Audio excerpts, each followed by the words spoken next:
OK, donc la vision, on va repartir dans notre texte la fois dernière de Genèse 2. On va, Genèse 2, on va lire le verset 25.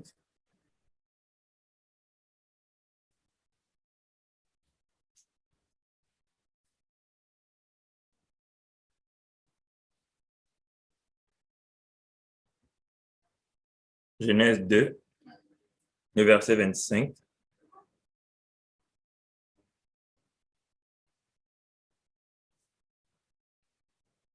OK, donc là, il est écrit, l'être humain et sa femme étaient tous les deux nus et ils n'en avaient pas honte.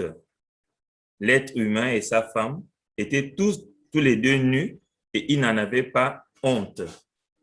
Donc, on disait qu'on devait approfondir par rapport à la vision, par rapport à la vision du couple. Et tout à l'heure, la question était vraiment une bonne question introductive pour qu'on comprenne en réalité c'est quoi la vision et qu'est-ce que la vision que nous devons suivre en tant que couple. Ici, on voit clairement que l'être humain et sa femme étaient tous deux nus. Ici, on va s'arrêter d'abord sur l'aspect d'être nu. Être nu, en fait. La semaine dernière, on a vu l'aspect de quitter son père, l'aspect de se joindre à sa femme et devenir une seule chair. Maintenant, on voit plus tard que l'être humain et sa femme étaient tous les deux nus. Ils étaient nus. Et quand on va regarder, en fait, le terme nu, le mot nu, en fait, on voit qu'en fait, quand on parle de nu, on parle de dépouillé. Quand on est nu, ici, on est dépouillé, on est à visage découvert. Il n'y a pas de cachotterie, il n'y a pas de ruse. Voilà. Donc, en fait, ici, ils étaient ouverts, ils étaient dépouillés. Il n'y avait rien de caché, en fait, que l'un et l'autre avaient. Ça veut dire qu'en fait, ils étaient nus. C'est-à-dire que vraiment, ils étaient nus. Il n'y avait aucun secret. Il n'y avait rien de caché que l'un avait et que l'autre ne connaissait pas. Donc, en fait, ici, ce que je vais vous faire comprendre, c'est l'aspect d'être nu. Quand on veut se marier, il est important de se dépouiller. Il est important d'être nu devant son époux, devant son épouse. En fait, il ne faut rien garder. Il ne faut rien cacher. Il ne faut pas user de ruse. C'est dire que, c'est ma vie passée. Peut-être que ma femme, si elle apprend ça, elle ne voudra pas de moi. Non. Lorsqu'on est convaincu que c'est mon épouse que le Seigneur m'a donné ou me donne, il est important que je sois vrai. Il est important que je m'ouvre totalement à mon époux, à mon épouse. Parce qu'il faut être nu. Je n'ai pas à cacher des choses à ma future femme ou à mon futur mari. Parce que c'est là et moi, on est appelé à être un. On est appelé à se joindre, à devenir un. Donc, si la vérité n'est pas clairement donnée de ce que je suis, de ce que j'ai été dans le passé, bien, on ne pourra pas effectivement se joindre. Donc, ici, il est important qu'on soit nu, qu'on soit dépouillé et qu'on se parle clairement. Qu'on se parle clairement et vraiment qu'on n'ait pas honte. Qu'on n'ait pas honte. Généralement, lorsqu'on a eu un passé un peu compliqué, on a honte de ce passé. Mais si on est une nouvelle créature, en fait, tout ce qui est ancien est passé. On est devenu une nouvelle créature. Donc, on n'a plus besoin d'avoir honte. Au contraire, notre passé va nous servir de témoignage et que mon partenaire sache clairement également comment continuer à prier pour moi. Oui, parce que si dans le monde, j'avais une addiction je vais dire ça comme ça, pour la cigarette, pour l'alcool, pour les drogues, l'ennemi connaît ma faiblesse et il voudrait toujours revenir dans mes faiblesses pour me ramener dans le monde. Mais si mon époux ne sait pas que mon mari dans le monde avait une addiction pour l'alcool, pour les drogues, mais elle ne pourra pas bien prier pour moi. À un moment donné, quand on est dans le couple, il faut avoir des prières bien précises. Il faut être précis dans la prière parce qu'on sait que là, on est en guerre et qu'on ne veut pas se faire manger par l'ennemi. Donc, c'est pourquoi il est important d'être nu, d'être vrai, d'être dépouillé, de tout se dire en fait, de ne rien garder pour soi-même. C'est-à-dire les choses passées, les choses présentes, il faut tout dire, il faut tout se dire. Parce que, et on le verra tout à l'heure quand on va lire un peu Cantique des Cantiques, l'amour, en fait, l'amour ne garde rien pour lui-même. L'amour ne cache pas. L'amour n'est pas là pour dissimuler les choses. Parce qu'il faut que mon époux, mon époux sache qui je suis, qui j'étais et qu'est-ce que c'est fait dans ma vie. Et comme ça, il a tous les arguments, il a tout ce qu'il faut pour me soutenir, pour m'encourager, pour prier pour moi. Donc, il faut être dépouillé. Vous voyez qu'il y a la culture. La culture nous joue beaucoup de tours. Là, on est africain, on va commencer à dire que, et dans la culture africaine, malheureusement, la femme est toujours, je vais dire, mal vue. La femme, au travers de la dot, comme on l'achète, elle devient comme un outil, comme un instrument dans les vies des gens, et on veut faire d'elle tout ce qu'on veut. Et c'est pourquoi beaucoup d'hommes vont se méfier de leur femme en disant, oh, si je dis ça là, elle risque de me vendre. Si je dis ça, elle risque de me liquider. Non, on n'est pas dans les cultures, on est chrétien. Et nous voulons avoir une culture chrétienne et non pas une culture africaine, européenne ou américaine. Non, on veut avoir la culture du royaume, la culture du ciel. Comment est-ce que le Seigneur pense au mariage? Comment est-ce que le Seigneur voit le mariage? Parce que je ne peux pas être chrétien et me comporter comme un Gabonais dans mon mariage. Non. Parce qu'il y a l'arrière-plan culturel, effectivement, qui agit, qui a beaucoup d'impact dans nos vies. Et il est important en tant que chrétien vraiment de savoir qu'attention, je suis né dans une culture, cette culture-là a des bonnes choses, a des mauvaises choses, il y a des choses qui sont contraires à la parole. Et lorsque moi, je m'engage en tant que chrétien dans le mariage ou bien dans autre chose, il faut que je prenne ce que la parole me dit de faire. Je n'ai pas à prendre ma femme comme une espionne. Je n'ai pas à prendre ma femme comme quelqu'un qui va me trahir demain. Non, parce que nous sommes chrétiens. Nous sommes chrétiens et nous voulons être nus. Nous voulons être dépouillés l'un envers l'autre. Ne rien se cacher. Ne rien se cacher. Parce que la personne qui doit te connaître après toi et le Seigneur, c'est bien ton épouse, c'est bien ta partenaire. Mais s'il ne te connaît pas, s'il ne sait pas avec qui il est en train de cheminer, ben, c'est compliqué.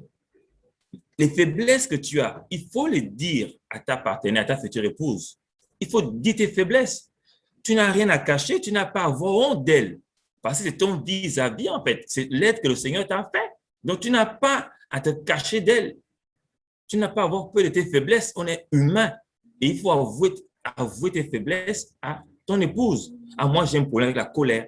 Ton épouse doit savoir que oui, mon mari a un problème avec la colère. Moi, j'ai un problème avec le désordre. Il faut le dire à l'autre pour que l'autre sache que oui, voilà, le Seigneur me donne aussi un rôle dans sa vie, de l'aider dans sa faiblesse, de l'aider à sortir de ça. Parce qu'il faut comprendre que on nous donne une charge. Hein. Quand on se marie, on devient responsable de l'enfant du Seigneur.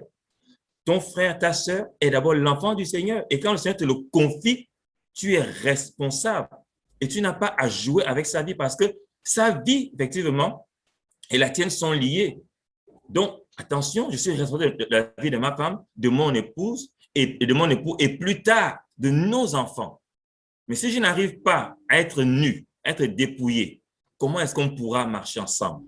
Comment est-ce qu'on pourra avancer ensemble? Si j'ai honte de mon passé, si j'ai honte de mes faiblesses devant mon conjoint, mais à qui je vais les avouer? À qui je vais me confier? Il y a beaucoup de cas comme ça. Il y a des fois, les hommes, on est attiré sexuellement peut-être par une femme, mais notre femme doit être la première à qui on dit, ah chérie, je suis troublé. Parce qu'en ce moment-là, au travail, il y a une sœur, il n'y a pas une sœur, il y a une collègue qui me dérange. Ta femme doit être la première à qui tu confies que je suis dérangé. Et là, elle pourra prier pour toi, elle pourra te conseiller. Parce que tu as été nu et tu n'as pas eu honte de ta situation. Parce que tu n'es pas tombé dans le péché, tu as été tenté.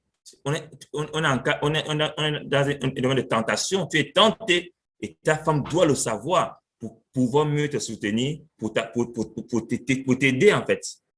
Donc, la notion d'être nu est très importante dans le couple. Nous n'avons pas de secret à avoir l'un vis-à-vis de l'autre. Il n'y a pas de secret qui tienne parce que nous sommes une seule créature. Et vous allez voir, on va repartir dans Genèse. On reste dans Genèse parce que c'est vraiment le commencement et c'est important qu'on puisse rester dans Genèse. On va repartir dans Genèse 1. Genèse 1, on va lire à partir du verset 28. Genèse 1, 28. Genèse 1, 28.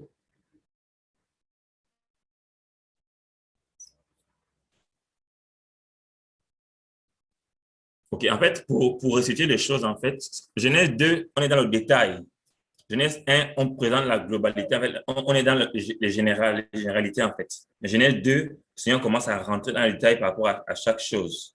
Et là, dans Genèse 1, 28, on voit, que le Seigneur a créé l'être humain. Et maintenant, il leur donne, en fait, il est béni. Elohim les bénit et Elohim leur dit, portez du fruit, multipliez-vous, remplissez la terre et assujettissez-la. Elohim les bénit et Elohim leur dit, portez du fruit, multipliez-vous, remplissez la terre, assujettissez-la, dominez sur les poissons de la mer, sur les oiseaux des cieux et sur toute bête,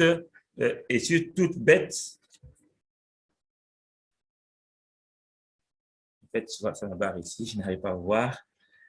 Et sur toutes les bêtes, comment on fait pour... Je vais réduire ici, je crois. OK. Donc, excusez-moi, je vais revenir. Elohim les bénit et Elohim leur dit, portez du fruit, multipliez-vous, remplissez la terre et assujettissez-la, dominez sur les poissons de la mer, sur les oiseaux des cieux et sur toute bête qui rampe sur la terre. Voici l'ordre, voilà en fait également ce que le Seigneur donne comme instruction à l'homme et à la femme. Parce qu'on a vu que là, on parle de l'être humain. On a vu qu'il les a créés mâle et femelle. Mais là, on voit encore que là, il parle en tant que l'être humain encore seul. Donc, Adam était encore seul. Et là, il donne effectivement l'instruction. Il dit de multipliez-vous, remplissez la terre et assujettissez-la, dominez sur les poissons de la mer, sur les oiseaux des cieux et sur toute bête qui rampe sur la terre. Ici, il y a la première chose, on parle de porter du fruit. C'est vrai qu'on parle souvent, dans d'autres versions, on dit soyez féconds. Et souvent, soyez féconds, là, a été limité en fait simplement à faire des enfants. Et c'est pourquoi cette version-là est bonne, parce qu'on dit porter du fruit. Lorsque l'on est marié, on est appelé à porter du fruit. Mais quel fruit, en fait, nous voulons porter en tant que mariés?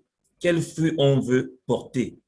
D'où l'importance de la vision, d'où l'importance de savoir en réalité, on avait la semaine dernière, pourquoi c'est lui et pourquoi pas l'autre?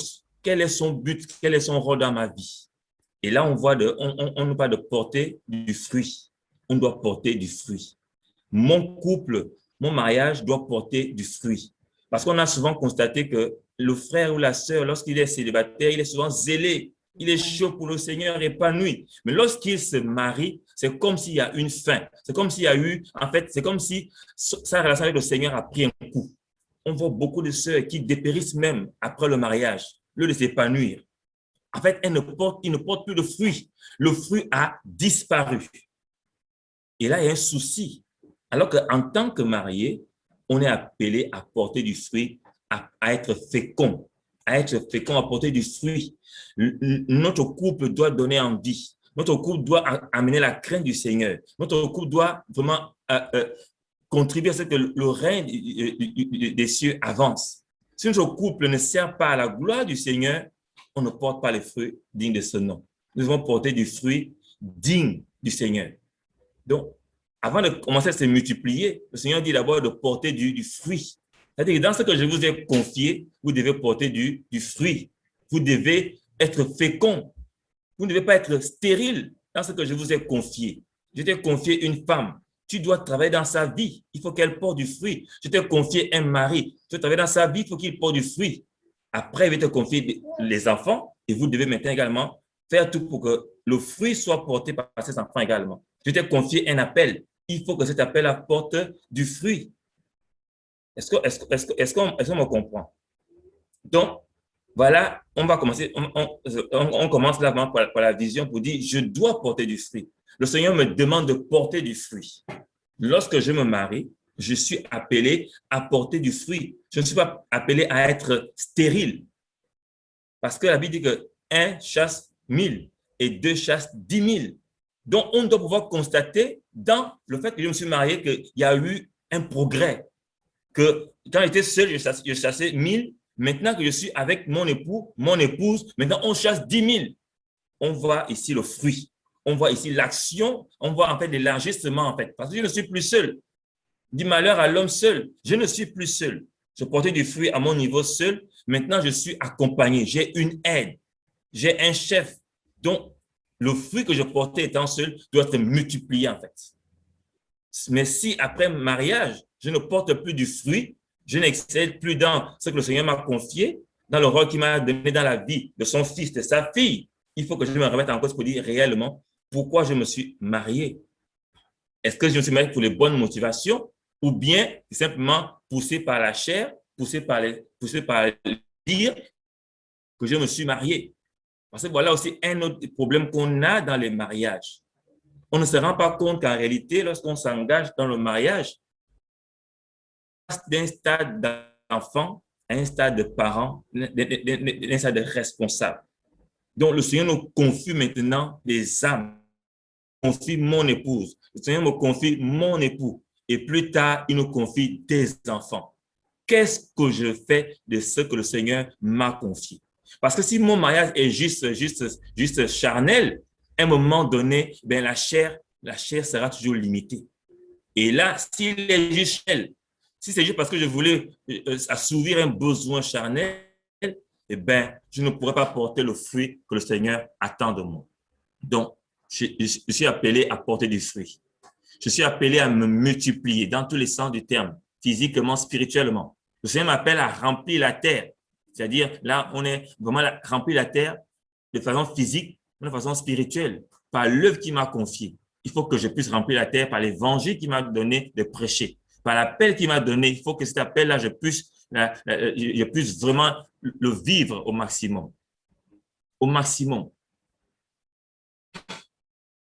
Donc, la vision de mon couple, il est important que je sache clairement où je veux aller avec ma femme, où je veux aller avec mon mari. Parce que si notre vision est juste terrestre, est juste charnelle, malheureusement, la chair étant limitée, après 2 ans de mariage, on va commencer à se plaindre. Même pas 2 ans. Après 6 mois de mariage, on va commencer à se plaindre. On va commencer à regretter. On va commencer à murmurer. On va commencer à dépérir. Parce qu'on a oublié pourquoi on s'est marié. Le fruit dans le mariage. Quel fruit je veux porter? Quel est le fruit que je veux porter dans mon mariage? Dans la famille de ma femme, dans la famille de mon mari, dans son appel, dans son travail. Quel est le fruit que le Seigneur m'appelle à porter? Et c'est pourquoi on va voir des domaines. Nous, le Seigneur nous a donné ces domaines-là et je dis que chacun de nous, on peut prier et le Seigneur peut nous donner d'autres domaines. Vous pouvez élargir. Vous pouvez élargir pour voir dans quel domaine, effectivement, vous devez travailler pour porter du fruit. Vous devez travailler pour être conforme à ce que le Seigneur attend de vous. Dans le couple, il y a la communication qui est très importante. Nous devons porter du fruit dans la communication. On va voir, et on connaît bien l'histoire, que lorsque le serpent vient tenter la femme, il pose la question, est-ce que Elohim a réellement dit, vous ne mangerez pas de tous les fruits du jardin, de tous les arbres du jardin? Et la femme lui répond, il a dit qu'on ne mangera pas et qu'on ne touchera même pas. Et qu'on ne touchera même pas. Alors, quand on voit dans Genèse 2, verset 15, quand Yahweh donne l'instruction à l'être humain, il n'a pas dit qu'il ne doit pas toucher. Il a dit qu'il ne doit pas manger. Mais comment est-ce que la femme, en plus de dire on ne mangera pas, elle rajoute qu'on ne touchera même pas, sachant que l'instruction avait été donnée à Adam quand il était encore seul. Parce que quand on lit Genèse 2, verset 15, on dit Yahweh Elohim prit l'être humain et le fit se reposer dans le jardin d'Éden pour le cultiver et pour le garder. Yahweh Elohim donna cet ordre à l'être humain en disant, tu mangeras de tout arbre du jardin. Mais quant à l'arbre de la connaissance de ce qui est bon ou mauvais, tu n'en mangeras pas. Car le jour où tu en mangeras, tu mourras. Voilà la parole que le Seigneur a donnée à l'être humain dans Genèse 2, 15. L'instruction qu'il lui donne par rapport à l'arbre de la connaissance de ce qui est bien, de ce qui est mal. Donc, j'ai lu tout à l'heure, j'ai lu Genèse 2, verset 15. Maintenant, lorsqu'on va maintenant, quand maintenant le serpent vient tenter Ève, la réponse que Ève donne n'est pas ce que le Seigneur avait donné comme instruction à Adam par rapport à cet arbre de ce qui est, la connaissance de ce qui est bien et de ce qui est bon ou ce qui est mauvais. On va aller lire ça pour mieux comprendre. On va aller lire dans Genèse 3.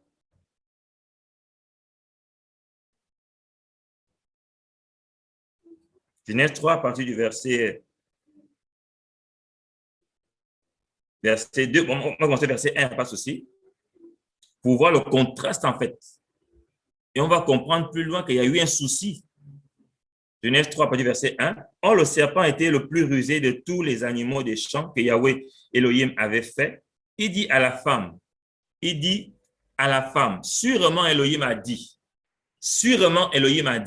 vous ne mangerez pas de tous les arbres du jardin. Et la femme répondit au serpent, nous mangeons du fruit des arbres du jardin, mais quant au fruit de l'arbre qui est au milieu du jardin, Elohim a dit, vous n'en mangerez pas et vous ne le toucherez pas, de peur que vous ne mouriez. Tout à l'heure, on a vu dans Genèse 2,15, le Seigneur avait dit, vous n'en mangerez pas. Il n'avait pas dit, vous ne toucherez pas.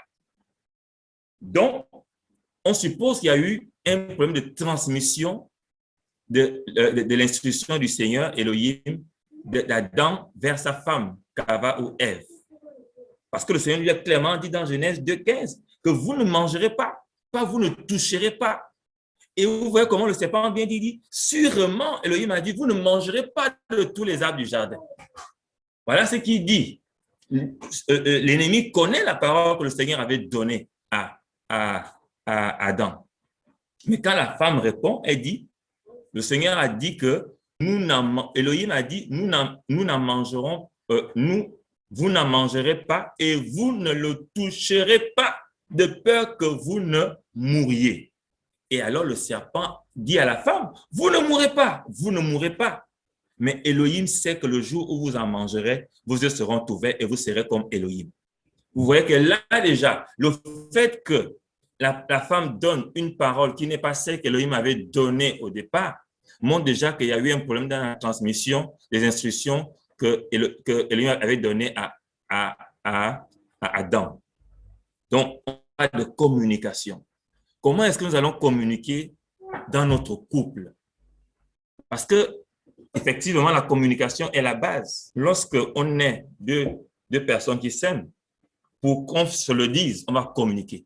Quand je vais dire à ma bien-aimée que je l'aime, je vais communiquer par la parole, bien par les gestes. Mais en tout cas, il y a une communication qui est là. Donc, il y a un récepteur et puis il y a un émetteur. Donc, forcément, Adam avait parlé à Ève. Il lui a parlé par rapport à ce que le Seigneur avait dit par rapport à cet arbre-là. Mais on se rend compte que dans la communication, il y a eu un rajout. Soit c'est la femme qui rajoute, soit c'est l'homme qui, peut-être pour faire peur à la femme, pour lui montrer qu'on ne fallait pas manger, a peut-être aussi extrapolé. Ce n'est pas écrit, c'est pourquoi on parle de supposition, mais en fait, on reste sur ça pour vous rendre qu'il y a eu un souci de communication, il y a eu un souci de compréhension. Soit c'est l'homme qui a extrapolé, soit c'est la femme qui a extrapolé. Toujours est-il que, par rapport à ce que le Seigneur avait dit, ce n'est pas ce qui est ici donné comme réponse à Satan lorsqu'il vient tenter Ève. Et cela est un problème. Donc, ici, on parle de communication. Comment est-ce qu'avec mon épouse, mon époux, on communique? Comment est-ce que je perçois les paroles de mon époux? Comment est-ce que j'analyse les paroles de mon époux? Parce que si je n'arrive pas à comprendre, effectivement, parce qu'on peut dire A et ne pas comprendre B, ça aussi, par rapport à notre environnement, par rapport à notre passé, effectivement, on peut mal interpréter les paroles. On peut mal analyser les paroles que l'autre nous dit, que l'autre nous donne. Et c'est l'une des raisons, effectivement, dans le mariage, il y a beaucoup de tensions.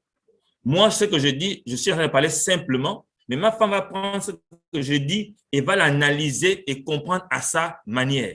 Et quand elle va ressortir ça, ce n'est pas ce que j'ai dit. Mais malheureusement, c'est ce qu'elle a compris. Elle a mal compris ce que j'ai dit. Et après, ça fait source de tension.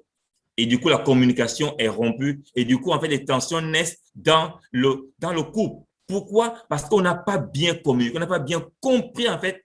Parce qu'il y a certains qui ont un français peut-être très soutenu, d'autres qui ont un français peut-être très moyen. De un moment donné, il y a d'autres comme moi qui emploient des mots aussi forts, alors que la situation n'est pas aussi forte. Et ça, c'est une remarque qui m'a beaucoup faite. Vous dites non, toi, souvent, tu emploies des expressions très fortes pour des choses qui sont simples.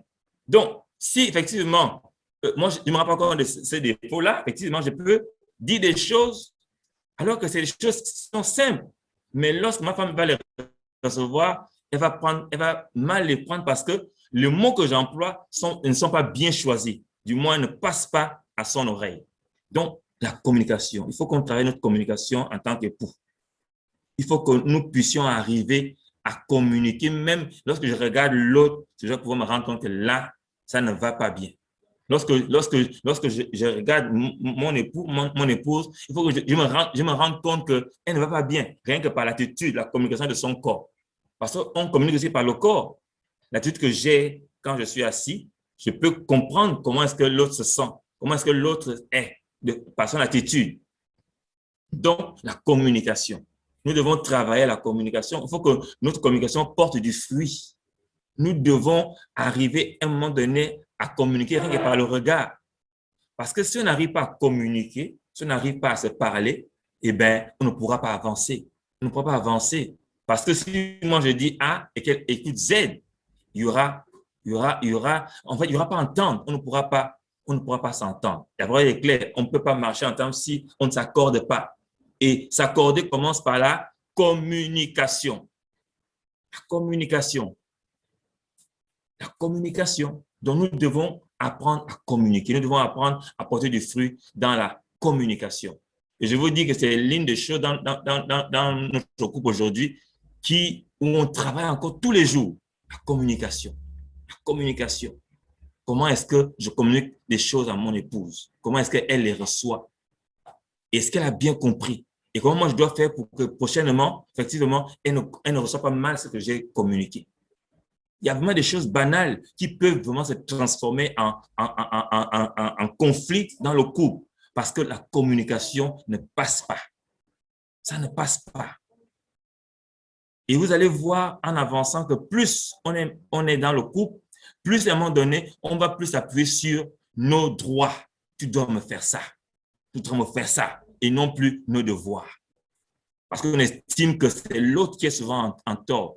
Parce que soit souvent on a enregistré beaucoup de gestions, beaucoup de paroles mal comprises, beaucoup de blessures. Et à un moment donné, eh bien, on se campe sur tu dois faire, tu dois faire. Et non pas qu'est-ce que moi je dois faire. On a des droits et des devoirs. Mais quels sont mes devoirs vis-à-vis de ma femme? Donc, si je constate qu'effectivement, lorsque je parle à mon épouse, ça ne passe pas, je dois m'améliorer dans mon langage. Je dois poser des questions. Est-ce que tu as compris ce que j'ai dit? Est-ce que tu as bien compris? Pour se rassurer qu'effectivement, avec mon épouse, on est sur la même longueur d'onde. Mais si je ne suis pas sûr qu'elle et moi, on s'est compris, on ne peut pas avancer. Donc, comme secret, toujours dire à mon épouse, est-ce que tu as compris? Est-ce que tu as compris ce que j'ai dit? Ou bien, qu'est-ce que tu as compris? Au moins, quand elle te ressort ce qu'elle a compris, tu vas dire, ah non, c'est pas ça que j'ai dit. Et là, tu peux corriger, tu peux rectifier la chose. Mais ne jamais, en fait, laisser l'autre rester dans le flou, en fait. Quand on communique, c'est pour être clair. Quand on communique, c'est pour avancer ensemble. C'est pas pour troubler l'autre. Pas pour troubler l'autre, en fait. Donc, vraiment, il est important qu'on apprenne dans notre vision du couple, à communiquer et à bien communiquer. Parce que si on communique mal, eh bien, cela peut causer des choses. Et je vous dis que nos sœurs sont très sensibles. La Bible le dit, hein, c'est des vases très fragiles. Donc, il y a des choses que tu peux banaliser en tant qu'homme, mais qui fait très mal à la sœur. Et comme c'est des femelles, c'est-à-dire des mâles qui portent les fœtus, ben, elle va transformer cette parole-là, elle va la transformer, et puis ça peut donner naissance à quelque chose de dangereux pour toi. Donc, vraiment, on doit faire attention à comment on communique dans notre couple, comment je parle à mon épouse. me rassure que mon épouse a compris qu'on est sur la même longueur d'onde, que ce que j'ai dit, c'est ce qu'elle a compris. Et souvent aussi, on fait exprès d'être peut-être aussi entre hommes. On essaie de rester mystérieux. Non, c'est ton épouse. On a dit qu'il faut qu'on soit nu, qu'on soit dépouillé. Je n'ai pas à influencer, je n'ai rien à montrer à prouver à mon épouse. Je n'ai pas à intimider mon épouse. Non, non, non, non, c'est mon épouse, c'est mon côté. Ce n'est pas une chose, c'est mon épouse, c'est mon côté. Donc, je n'ai pas à la mystifier. Je n'ai pas à montrer que non, c'est moi qui suis ton chef, c'est moi qui maîtrise tout. Non.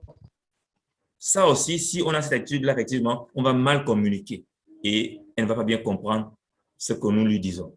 Et ça va amener dans la famille des incompréhensions, du désordre et on ne pourra pas avancer. Le Babel est un exemple. Pourquoi ils n'ont pas arrivé à construire? Parce qu'ils ne se comprenaient plus. Donc, on ne peut pas construire une famille si on ne se comprend pas, si on ne parle pas. À la fin, on va finir par tout casser parce que je dis, apporte-moi le seau, toi tu m'apporteras la pelle. Apporte-moi la pelle, toi tu m'apportes de l'eau. Et à un moment donné, après, voilà, on ne s'entend plus et ça fait des dégâts. Donc, voilà un premier point. Et on voit clairement que oui, il y avait un problème de communication entre Adam et Ève. Et Satan s'appuie sur ça ici pour amener le trouble dans la vie de la femme. Donc, la communication. Apprenons à communiquer. Apprenons à être sains dans la communication. Mettons en place des stratégies de communication qui vont nous permettre vraiment de parler, de communiquer sans même parler. Parce qu'on se sera accordé. Et c'est ça le but des fiançailles. Les fiançailles, on est là pour apprendre à se connaître. On est là pour aller à fond dans toutes les questions. Il faut qu'on puisse se mettre d'accord. Il faut qu'on puisse trouver un fondement biblique dans tout ce que nous voulons faire pour avancer demain en tant que mari et femme. Donc, il y a la gestion de la communication. Comment est-ce que nous gérons notre communication dans notre couple? Toujours pour porter du fruit, toujours pour être, pour porter du fruit et pour être nu devant l'autre, pour ne rien cacher, pour ne rien cacher. Donc, il y a cet aspect-là qu'on doit travailler dans notre mariage. Michel. Oui, je voulais juste rajouter en fait par rapport à la communication que il faut persévérer. Il faut persévérer. C'est pas facile au début de se comprendre. Les mots ne passent pas souvent, mais il faut persévérer parce que si on ne persévère pas, on peut vite tomber dans des prises de position du genre, ok, bon moi je ne parle plus. Ok, bon moi je ne dis plus rien. On va commencer à se braquer et c'est la chair en fait. Parce que même si ce n'est pas en parole, comme il a dit, il faut communiquer, on doit se parler, on doit se dire des choses, même si ce n'est pas en parole, je voulais dire, on doit pouvoir s'exprimer en fait d'une manière ou d'une autre. Mais dès l'instant que dans le couple, on est déjà frustré, parce que justement, à chaque fois qu'on dit quelque chose, l'autre le prend mal, ben, parfois on a tendance à se décourager. Mais il ne faut pas se décourager, il faut continuer. Parce que justement, on va finir par trouver un équilibre. Et ça ne va pas s'arrêter seulement après, seulement pendant les fiançailles, même quand vous serez mariés. Ça dépend des couples. Ça peut mettre des années. Pendant des années, vous cherchez à apprendre à vous parler, apprendre à discuter, apprendre à comprendre les intonations, apprendre à comprendre les gestes, apprendre à comprendre le ton de la voix, apprendre à comprendre l'expression du visage. Parce que la communication, c'est un tout. Ça peut être l'expression du visage, ça peut être un soupir. Donc, il ne faut pas se décourager. Au contraire, plus vous allez apprendre à communiquer, ben plus vous allez, plus vous serez gagnant parce que vous saurez à quel moment il faut parler, à quel moment il faut se taire. Vous saurez à quel moment il faut introduire tel sujet ou à quel moment il faut attendre. Mais la communication, il ne faut surtout pas se décourager. Il faut persévérer. Parce que si vous ne persévérez pas dans la communication, vous n'allez même pas atteindre le niveau de se demander pardon. Parce que pour pouvoir se demander pardon, comme quand il y a eu quelque chose, comme la Bible dit de ne pas dormir sur la colère, il faut pouvoir être expressif, il faut pouvoir se sentir libre de parler. Mais à force de réprimande ou à force de frustration, Parfois, on se dit, ah, si je parle encore, ça va encore faire des problèmes. Mais quand on est déjà dans une attitude et si je parle encore, ben, on devient hypocrite. Or, comme on disait tout à l'heure, le but, c'est d'être transparent, d'être vrai. Donc, on n'est pas censé jouer un rôle. Quand l'autre te demande ça va, tu dis oui, ça va, parce que tu as peur de... Et tu es en train de jouer un rôle, tu es hypocrite en fait. Donc, persévérons par rapport à la communication et ne spiritualisons pas tout. On ne peut pas tout spiritualiser dans le mariage parce que le mariage se vit dans des corps. Nous vivons le mariage dans nos corps. Et c'est aussi ces corps-là qu'on apprend à connaître, c'est-à-dire l'expression du visage, que là, ça ne veut pas dire que mon mari est fâché, là, il est peut-être fatigué, je vais attendre plus tard pour parler. Mais ce n'est pas parce que, je ne sais pas moi, j'ai reçu forcément un éclairage, je ne sais pas par rapport à la parole, comme je veux être trop spirituelle, ben, je vais vouloir forcer la communication. Je vais dire non, non, il faut que je te parle parce que là, je viens de recevoir quelque chose. À part si vraiment c'est le Seigneur voilà, qui me dit que c'est une question de vie ou de mort. Mais je sais que le plus souvent, voilà, on veut parler, on ne veut pas attendre.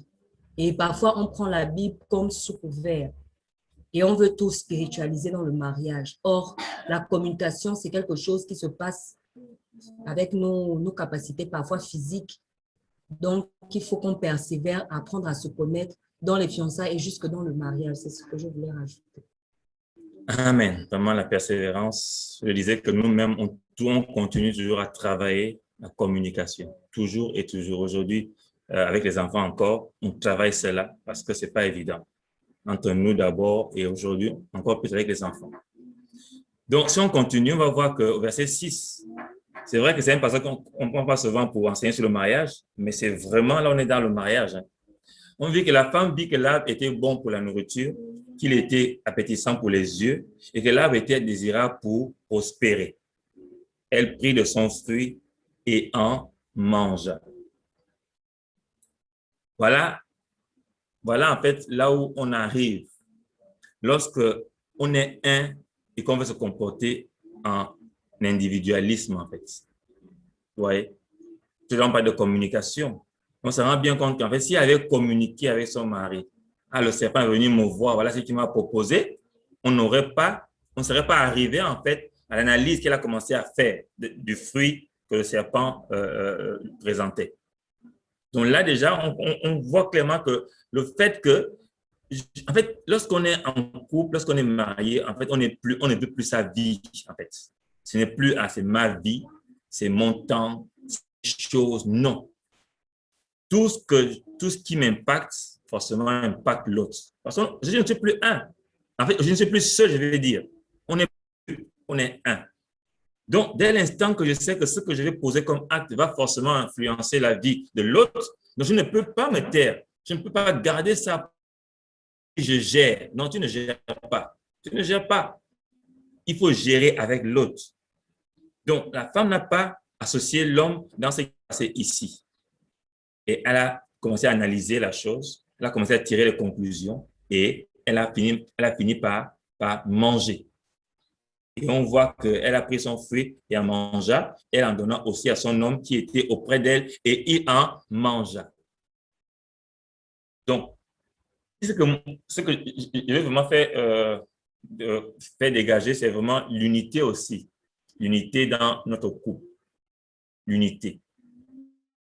Nous amener à être unis en fait, à pouvoir échanger, à pouvoir demander l'avis de l'autre, à ne pas se dire non, c'est moi le chef, je peux avancer sans elle. Non. On est effectivement sur le point de nos appels, par exemple. Je ne peux pas avoir un appel où mon époux n'a rien à dire, où mon époux n'a pas un regard. Il y a la gestion des appels aussi qu'il faut regarder ensemble. On l'a vu la semaine dernière, mais il est important qu'on regarde encore ça. J'ai été appelé à quel appel? Est-ce que mon époux sait clairement ce que le Seigneur m'a confié comme vision, comme appel? Et qu'est-ce que moi, en tant que joint, en tant que partenaire, je dois faire dans l'appel de mon époux, dans l'appel de mon épouse? C'est important parce que nous devons porter du fruit. Nous devons porter du fruit dans ce que le Seigneur nous a confié à donner. Nous devons porter du fruit. Donc, j'ai reçu un appel, il faut que j'en parle avec mon époux, avec mon épouse. Il faut qu'on s'accorde Il faut qu'il sache à quel niveau il peut intervenir. Il faut qu'il sache que c'est le premier soutien, c'est le premier coéquipier en fait que j'ai dans mon appel. Même rien que dans la prière, c'est le premier en fait soutien que j'ai. C'est le même soutien que j'ai. Donc, je ne peux pas décider des choses sans en fait demander son avis. Ici, Ève a décidé de manger l'arbre sans demander l'avis. Et c'est cru autonome. Je peux faire comme je veux. Non, tu peux faire comme tu veux. Tu dois te référer à ton conjoint pour ensemble vous accorder. Vous voyez que là, le fait de ne pas avoir cette arrière-pensée là, de dire attention, mon mari pense quoi? Voilà ce que le sapin me dit. Qu'est-ce que mon mari pense de cette situation que je suis en train de vivre? A amené qu'elle a mangé. Et malheureusement, elle a fait manger également ce fruit à son mari. Et on voit plus loin que les yeux de tous les deux s'ouvrirent et ils surent qu'ils étaient nus. Voilà. Finalement, on a vu qu'au début, ils étaient dépouillés. Mais... Allô? Quelqu'un a son micro ouvert? OK. Donc, j'étais en train de parler de la gestion des appels, en fait. Il est vraiment important que dans l'appel qu'on a reçu, dans tout ce que nous recevons, il est important lorsqu'on est marié de pouvoir le partager à l'autre. Même depuis les fiançailles, une fois que vous êtes même fiancés déjà, il n'y a plus des choses qui sont de ton domaine personnel. Non. Parce que ces choses-là que tu fais aujourd'hui vont impacter votre famille demain. Il faut commencer à intégrer l'autre dans ce que tu fais, l'autre dans ton appel, l'autre dans ce que tu décides. Parce que tôt ou tard, ce que tu décides aujourd'hui va impacter votre famille demain. Donc, il y a la gestion des appels. Il faut vraiment la gestion des appels. Il faut qu'on travaille dessus. Je dois savoir ce à quoi le Seigneur appelle mon époux, appelle mon épouse. Je dois savoir quel est mon rôle dans l'appel que mon époux, que mon épouse a reçu pour pouvoir l'aider, pour pouvoir la soutenir, pour pouvoir l'emmener à porter du fruit, en fait, à porter du fruit. Et on va continuer par rapport à la gestion maintenant de nos familles, parce que chacun de nous, on est issu d'une famille. Ma femme est issue d'une famille, je suis issu d'une famille. Et lorsqu'on devient un, effectivement, la famille de ma femme, je deviens ma famille et vice-versa. Donc, il est important qu'on se pose la question, dans notre couple, quelle est la vision qu'on veut avoir par rapport à nos familles? Comment est-ce qu'on va les gérer? Parce qu'on constate effectivement que bien qu'on est marié, bien qu'on est quitté, malheureusement, nos parents viennent toujours s'adresser à leurs enfants. C'est-à-dire que quand c'est ma sœur, il viendra me voir en tant que son frère. Quand c'est le parent de ma femme, il viendra voir ma femme en tant que son parent. Alors qu'en fait, il n'arrive pas à voir que vous êtes un. Mais c'est à vous maintenant de leur montrer attention. Oui, ma sœur, c'est vrai, tu me dois quelque chose, mais je ne suis plus seul. Je suis avec quelqu'un, je suis avec mon côté. Donc, ensemble, nous allons voir ce qu'on peut faire pour toi. Donc, en réalité, ce que nous on a fait, c'est que lorsque ça concerne ma famille, c'est ma femme qui intervient. Lorsque ça concerne sa famille, c'est moi qui interviens pour montrer à notre famille qu'attention, on n'est pas séparés, qu'on est une seule personne. Donc, pour leur faire comprendre cela, lorsque quelque chose doit se faire dans la vie de ma femme, c'est moi qui suis devant et non elle.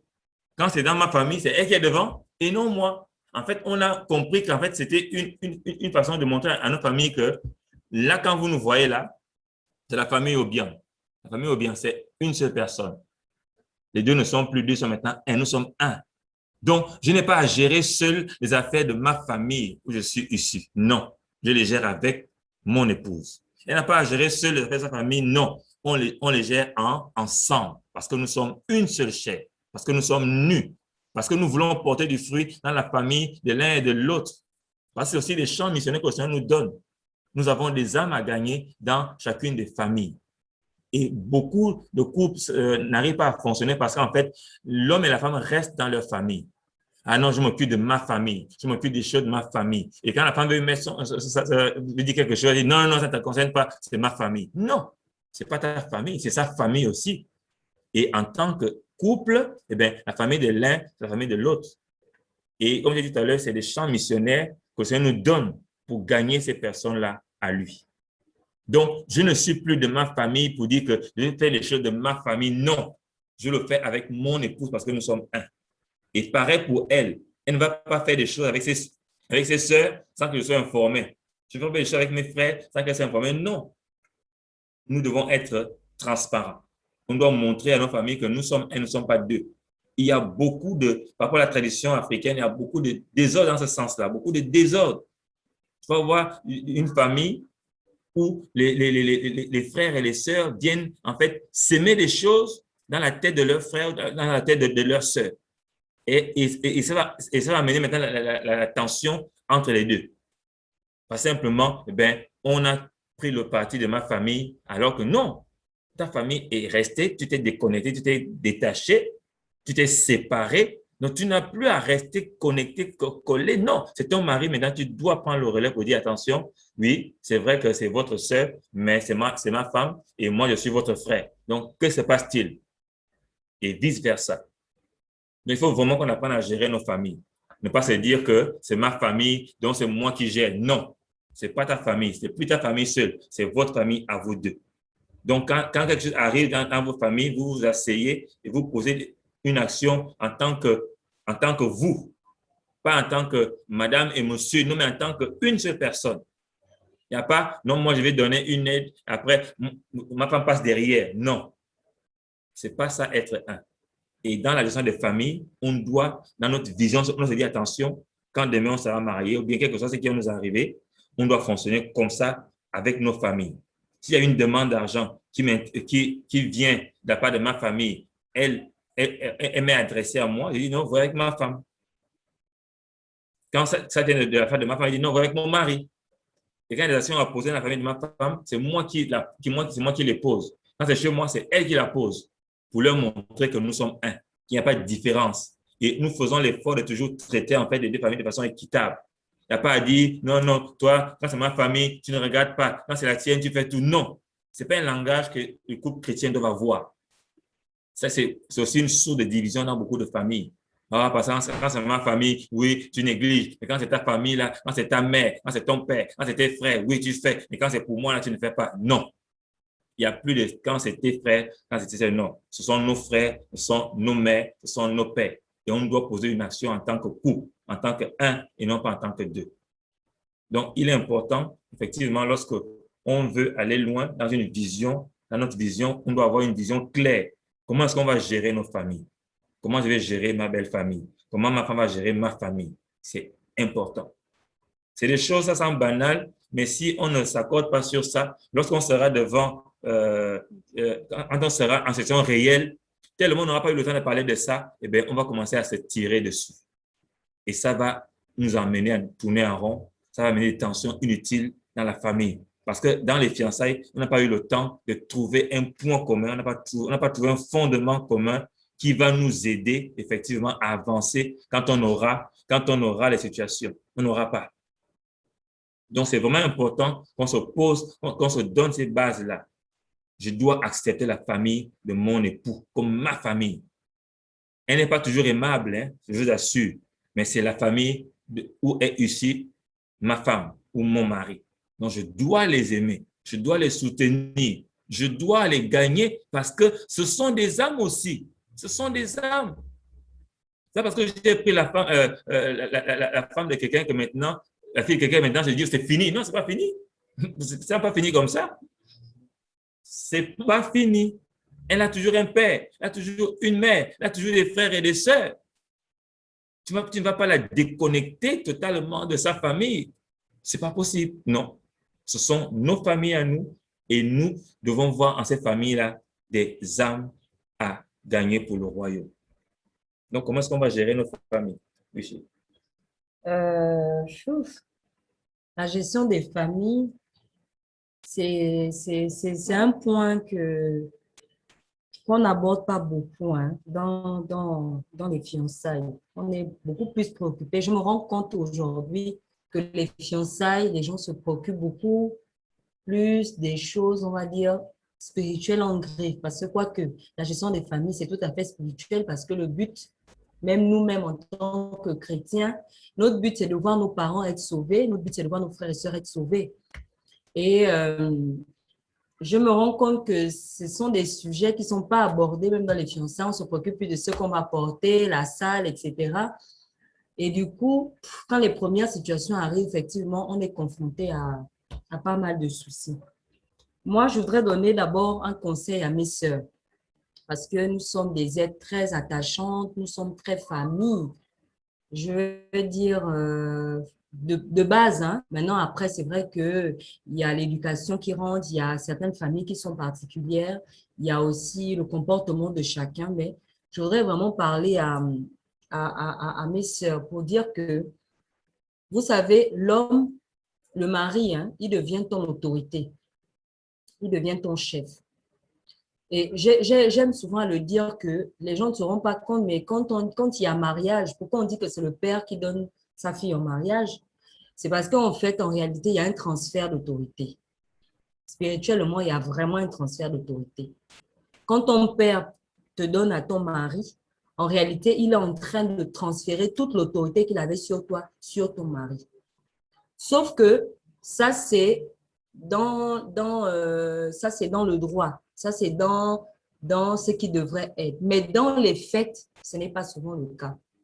Dans le fait, nos parents nous laissent aller au mariage, mais en même temps, ils veulent toujours avoir la même mise. En même temps, ils veulent toujours avoir les mêmes rapports. Après, ce n'est pas forcément avec de mauvaises intentions, mais c'est que nous avons été habitués à vivre avec eux. Nous avons grandi avec eux.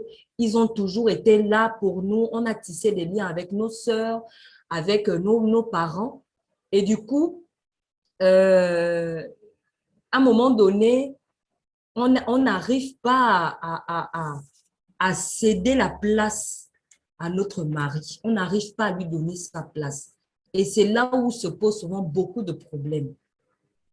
On n'arrive pas à donner la place à notre mari parce qu'on est encore attaché à nos frères, à nos sœurs. Et puis, vous savez, il y a beaucoup de sortes de familles aujourd'hui. Vous allez avoir, par exemple, quelqu'un qui sort d'une famille où la maman a été le père et la mère. Donc, il y a un lien affectif qui ne dit pas son nom. Ça va même au-delà en fait, du lien qui devrait exister. On parle de relations fusionnelles. Vous allez avoir un autre cas de figure où c'est le papa qui a été beaucoup là. Et voilà, vous allez avoir un cas de figure où, par exemple, les parents étaient absents et puis les enfants entre eux ont toujours été soudés. Donc, il y a beaucoup de cas de figure. Mais peu importe la famille dans laquelle l'un et l'autre sont sortis, il faut trouver l'équilibre. Parce que vous allez vous rendre compte que deux parfaits inconnus, chacun a vécu dans un style de famille différent. Parfois même, il y en a qui n'ont même pas grandi dans un cadre. Il y en a même qui n'ont même pas connu papa, maman, les enfants. De nos jours, c'est de plus en plus fréquent. Il y en a qui n'ont pas connu ça. Il y en a qui ont peut-être aussi connu papa, maman, les enfants, mais ils n'ont pas connu les familles élargies. Moi, je vais prendre mon cas. Moi, dans ma famille, c'était de tradition. Toutes les vacances, il faut aller chez le grand-père.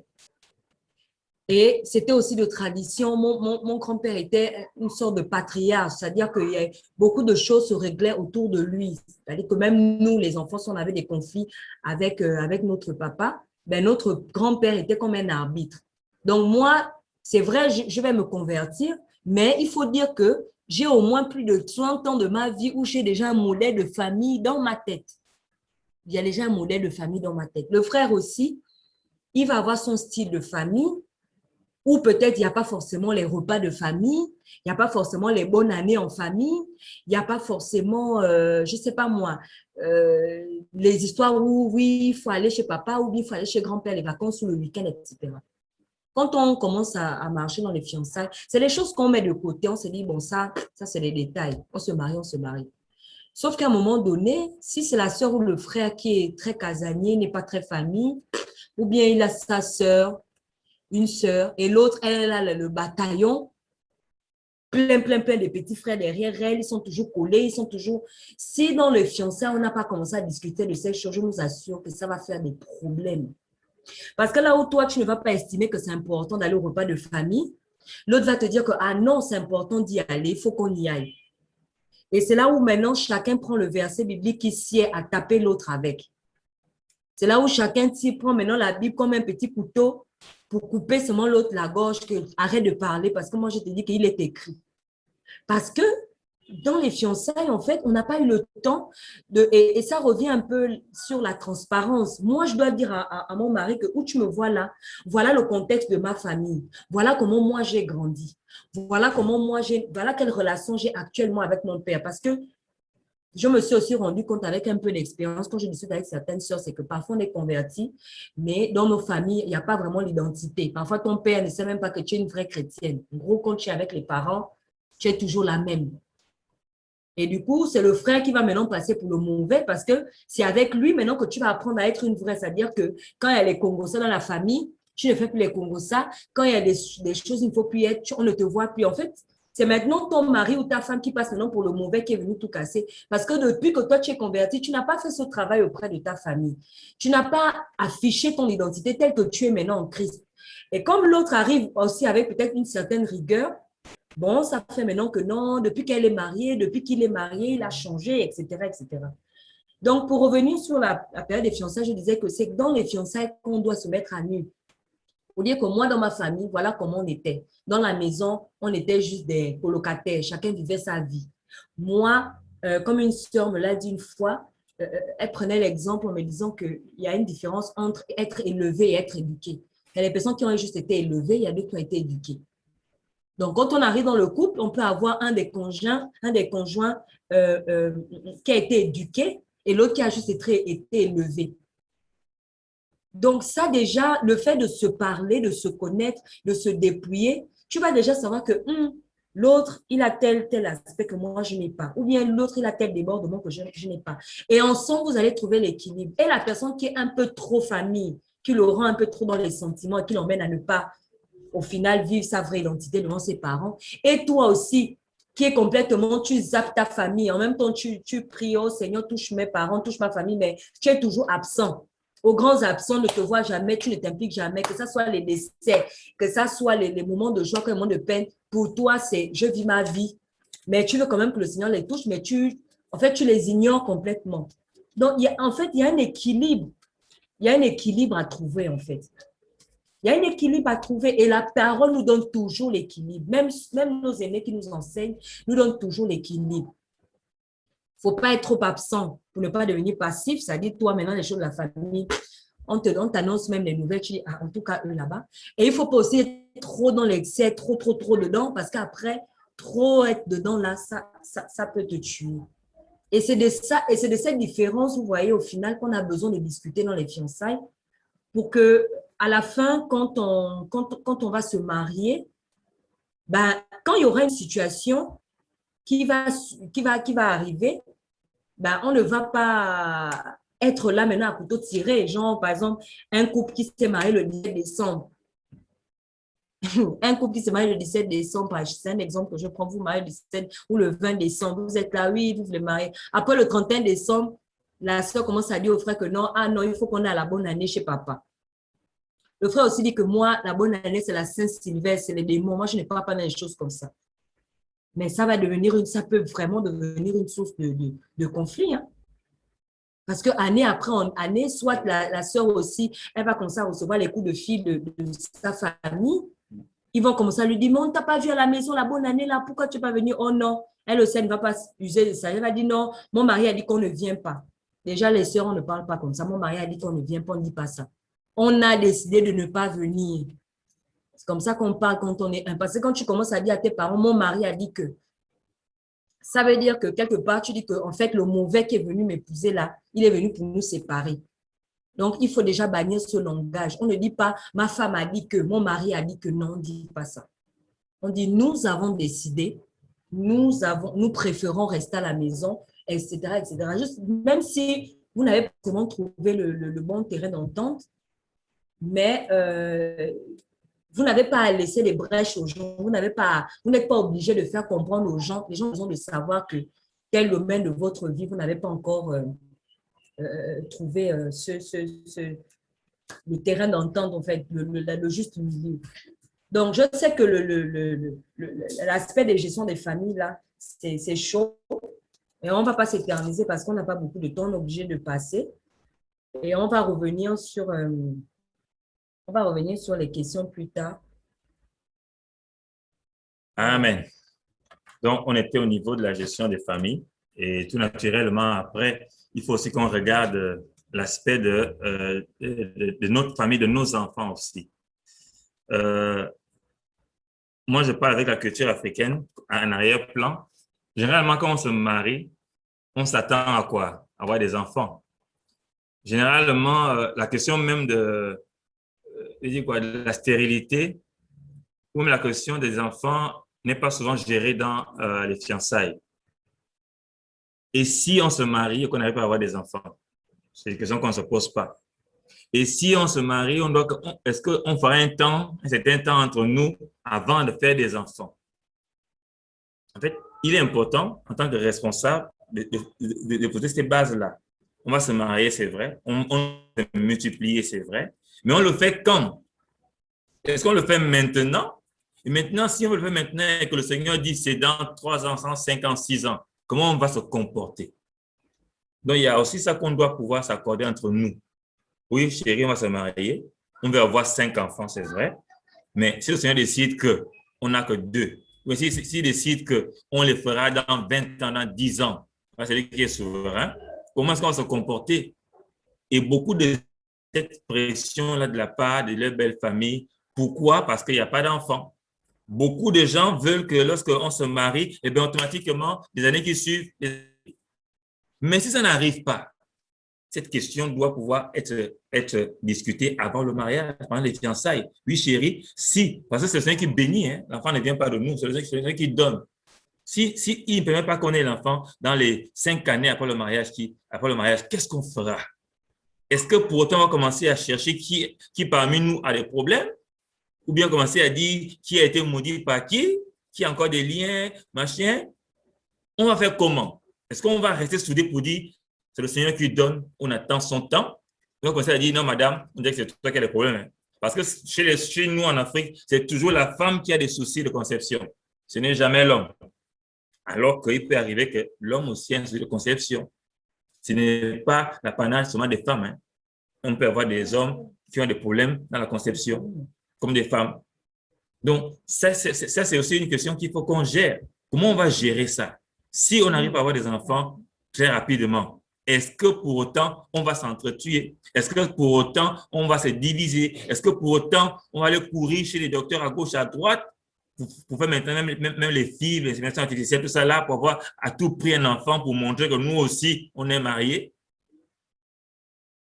Parce que le Seigneur a dit, soyez féconds, première chose, et multipliez-vous. En fait, porter du fruit, première chose, multipliez-vous ensuite. Donc, on peut bien porter du fruit et ne pas se multiplier. Le Seigneur peut décider que vous n'avez pas d'enfants physiques, biologiques, mais vous pouvez les avoir d'une autre manière. Mais c'est des questions qu'on aborde quand on est fiancé. Et si maintenant on a des enfants, comment est-ce qu'on va les éduquer? Comment est-ce qu'on va poser la base d'éducation dans la vie de nos enfants? Tout à l'heure, quelqu'un disait, c'est quoi elle va entre éduquer et élever? Il y a des gens qui, en fait, leur rôle dans la vie des enfants, simplement, bon, il est né, je donne à manger, je m'occupe de lui. En tout cas, il ne manque de rien. C'est tout. Il s'arrête là. Il a élevé. En fait, comme la poule élève voilà, son poussin. Il donne à manger, il donne la protection. C'est tout. Mais il ne dit pas que mentir, c'est pas bon. Il ne dit pas que tu dois respecter. Il ne dit pas que tu dois être en tant qu'homme, en tant que femme, voilà comment tu dois être. Il ne dit pas ça. Tout ce qu'il veut, c'est que mon enfant ne manque de rien. On appelle un enfant gâté. Il ne faut pas toucher à mon enfant. Il faut le dire, c'est mon enfant. C'est mon seul. Donc, on est seulement là pour le gaver. On ne l'instruit jamais. On ne le reprend pas. Rien du tout. En fait, il est élevé, mais il n'est pas éduqué. Quand on parle d'éduquer, en fait, c'est l'amener d'une situation d'ignorance à une situation de connaissance. Tous nos enfants sont ignorants.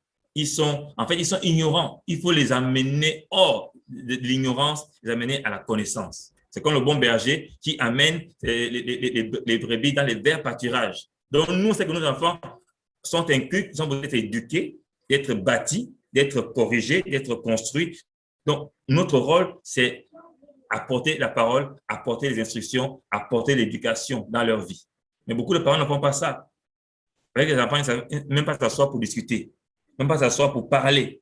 C'est juste arrête, arrête, arrête, on ne fait pas, arrête. Non, ce n'est pas ça éduquer en fait. Éduquer, c'est poser des bases. Éduquer, c'est prendre soin. Éduquer, c'est construire. Éduquer, c'est veiller en fait pour que cet enfant-là en fait soit nourri jusqu'à maturité, comme dit la parole. Il soit nourri jusqu'à maturité. C'est ce que la parole nous dit. Parce qu'on dit dans Éphésiens 6, on parle de ça. Éphésiens 6.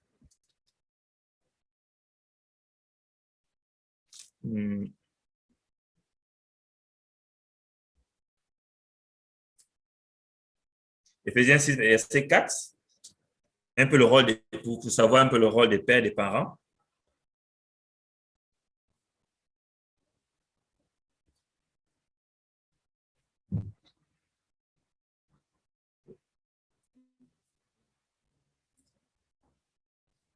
Donc, Éphésiens 6. Et vous, pères, verset 4, n'héritez pas vos enfants, mais nourrissez-les jusqu'à maturité. Jusqu'à maturité par l'éducation et l'avertissement du Seigneur. Donc, on doit les nourrir jusqu'à maturité par l'éducation et l'avertissement du Seigneur. Il y a des parents qui n'avertissent pas leurs enfants, qui ne posent pas dans leur vie la parole du Seigneur. Et là, c'est simplement on fait que simplement les nourrir, simplement les nourrir, les gaver. Mais on ne les instruit pas, mais on ne les éduque pas, en fait, avec l'avertissement du Seigneur. Donc, comment est-ce que nos enfants vont être gérés par nous? Et pour votre information, les enfants sont très manipulateurs. Les enfants savent souvent, ils choisissent souvent leur camp. Ils voient quelle est la personne entre les deux, papa et maman, qui est la plus flexible, la plus manipulable. Et c'est elle qui sera maintenant leur point de chute, leur point, en fait, leur complice, en fait. Parce que si entre moi et mon épouse, on ne s'est pas accordé sur l'éducation de nos enfants, on sera toujours, en fait, en contradiction. Je dis aux enfants, il est 20 allez dormir. Après, on va le mettre pour dire, maman, papa, allez dormir. Elle dit, non, non, restez là. Oh, il est encore 20 heures, restez là. Là, il y a un souci. J'ai dit aux enfants, allez dormir. La mère dit, non, restez encore là. Vous voyez que là, déjà, ça commence. On n'est pas unis. Hein. Papa a dit A, maman dit moins A. Donc, on va commencer à voir que dans la maison, là, papa, il est méchant. C'est maman qui est gentille. Donc, le méchant ici, là, c'est papa. La bonne personne, c'est maman. Et voilà comment est-ce que nous-mêmes, on commence maintenant, dans notre famille, à mettre une division. L'enfant voit maintenant le père, il voit la mère. Alors qu'il doit voir les parents. Il doit voir le 1 que vous êtes. Quand papa a dit non, maman dit non. Quand papa a dit oui, maman dit oui. Mais si papa dit non, maman dit oui, il y a un souci. Parce qu'en fait, vous n'êtes pas accordé comment vous allez éduquer vos enfants. Le but, c'est les emmener à maturité. Le but, c'est les amener à vraiment connaître le Seigneur, à grandir avec le Seigneur. Mais si nous-mêmes ne sommes pas un dans ce que nous leur donnons comme éducation, si nous ne sommes pas accordés sur le fait qu'attention, nos enfants, voilà comment nous allons les éduquer, eh bien, chacun va éduquer comme il a reçu dans sa famille. Chez moi, par exemple, les garçons ne faisaient pas le ménage, faisaient le travail des femmes. Donc, mon garçon ne fait pas le ménage. Non. L'éducation doit être conforme, doit être unanime, je vais dire. On ne doit pas éduquer les garçons à être des patrons et les filles à être des bonnes. Non.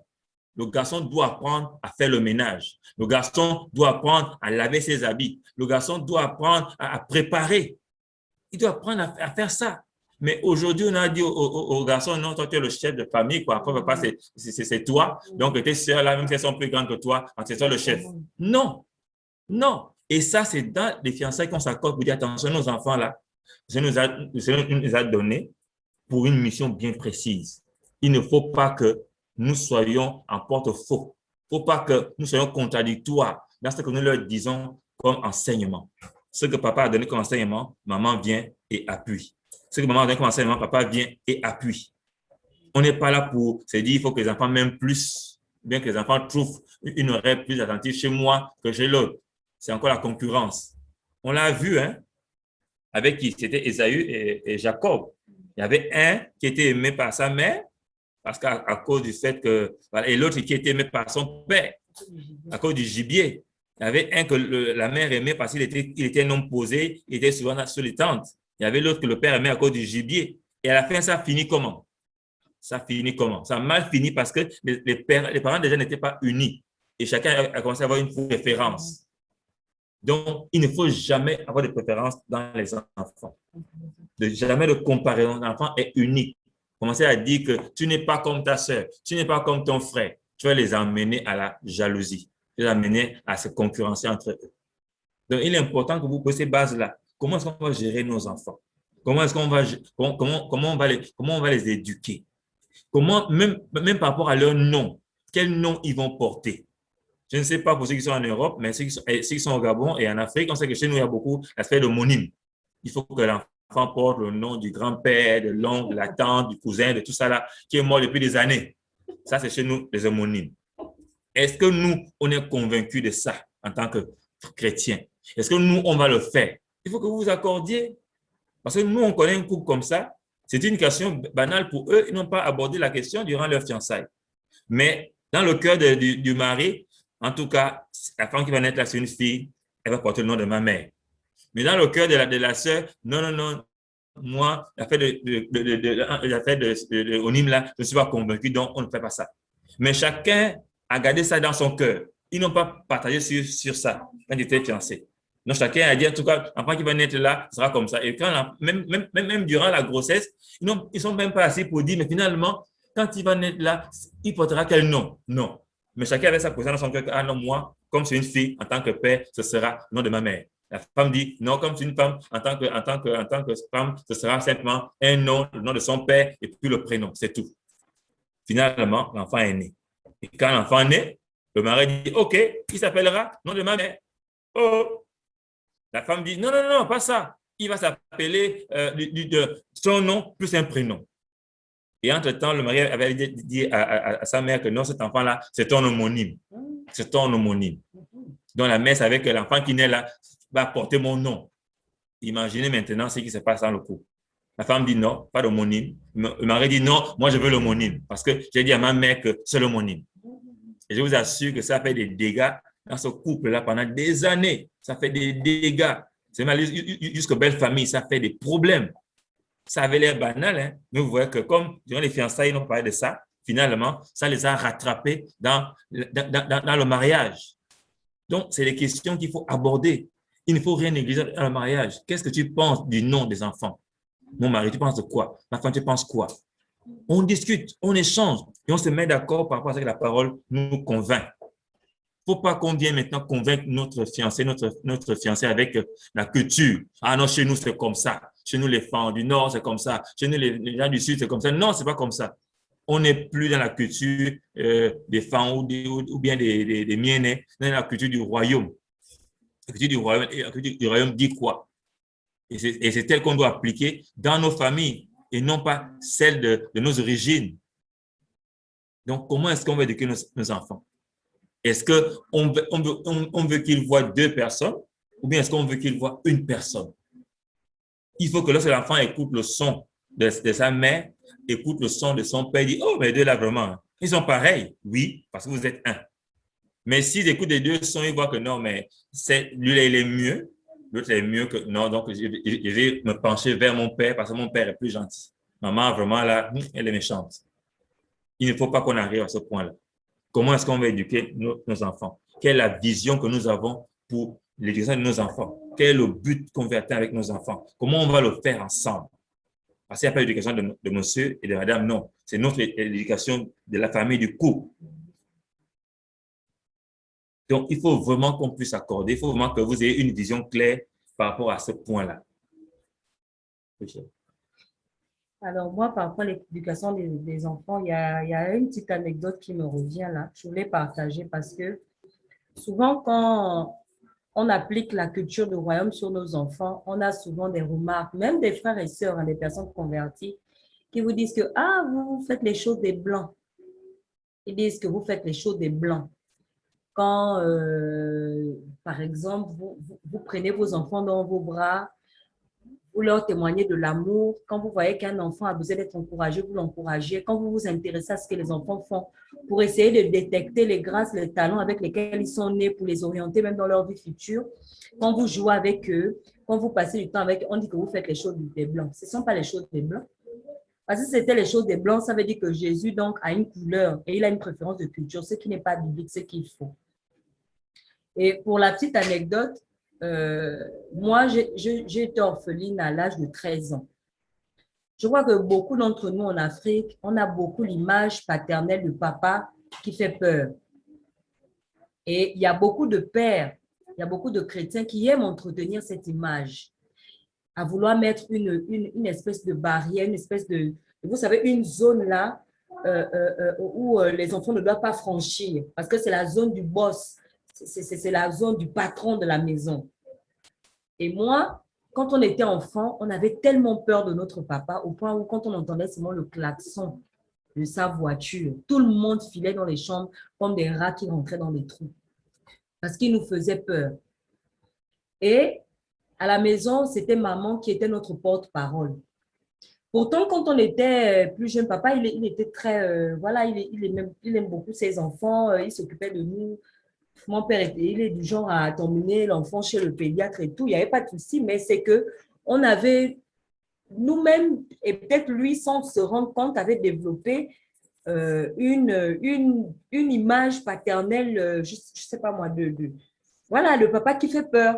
Parce qu'en Afrique, on aime bien ça, on ne blague pas avec le père. Le père, c'est le patron, c'est le chef, l'image du chef qui terrorise. Comme je disais, ben, il n'y avait pas de mutation en tant que telle, c'est-à-dire que c'est maman, on passait par notre mère. Maman, on veut ceci. Dis à papa qu'on veut cela. Maman, il y a, enfin, quand on est dans le monde, plus jeune, maman, il y a l'anniversaire de ceci, de cela. On veut aller. Maman, il y a ci, maman, il y a ça. Donc, elle était notre ministre de la communication.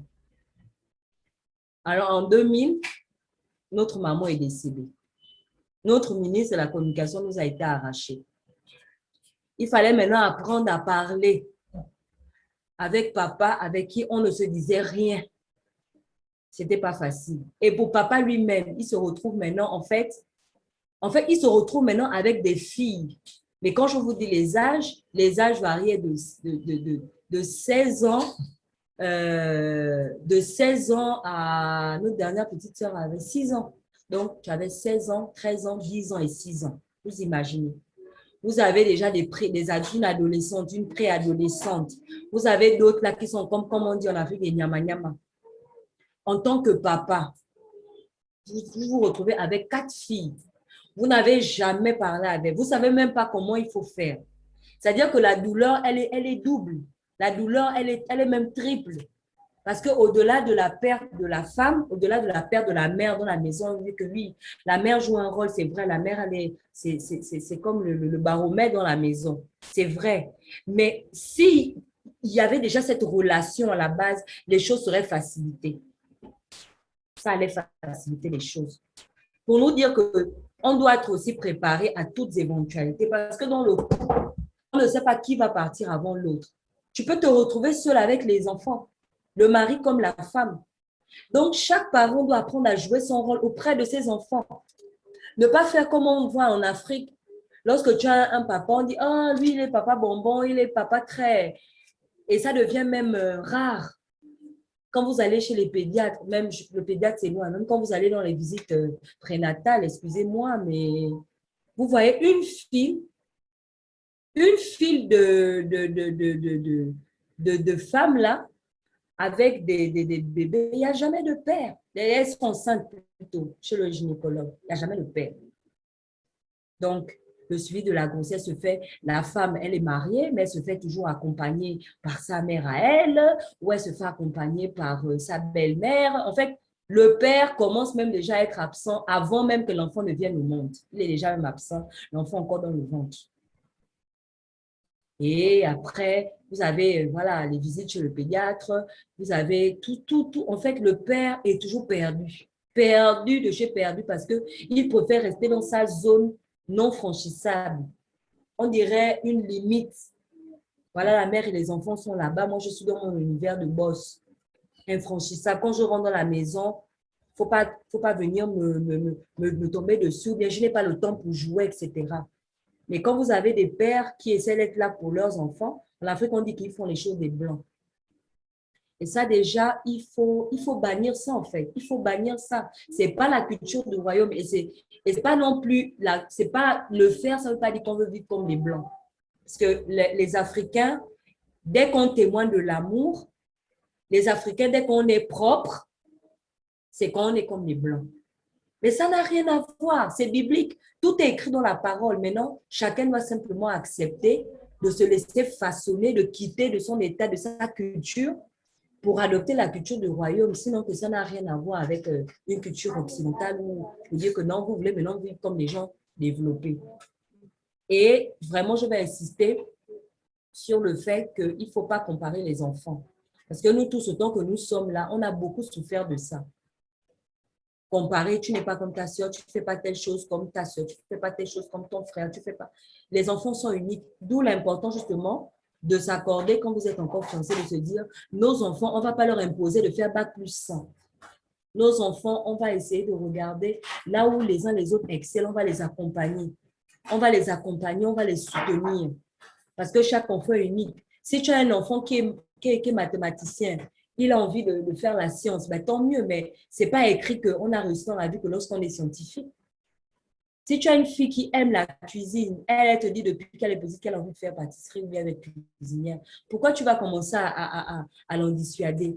Mais vous allez voir qu'il peut arriver que l'un des parents ait tellement subi des complexes dans son enfance qu'il s'est toujours juré, lui-même seul, hein, ou elle-même seule. Hein. En tout cas, le jour que j'aurai mon enfant sera avocat. Mon enfant va faire le droit. Mon enfant va faire ceci. Mon enfant sera pilote. Mon enfant sera ceci, cela. Et l'autre est plutôt dans une position que, en tout cas, quel que soit le métier que mon enfant veut faire, moi, en tout cas, je vais l'accompagner. Mais si vous ne discutez pas de ça, je vous assure, ça va devenir un problème. Parce que vous allez avoir un des parents qui met la pression à l'enfant quand c'est l'heure des devoirs dans le sens où taper, pourquoi tu ne comprends pas? Pourquoi tu ne... Hein? Et parce que derrière ça, ben, il y a une frustration, il y a le fait qu'il s'est juré que lui, comme il n'a pas réussi, ou bien elle, comme elle n'a pas réussi, eh bien, son enfant doit absolument réussir. Donc, quand il voit déjà que l'enfant ne retient pas 1 plus 1, ça devient un problème.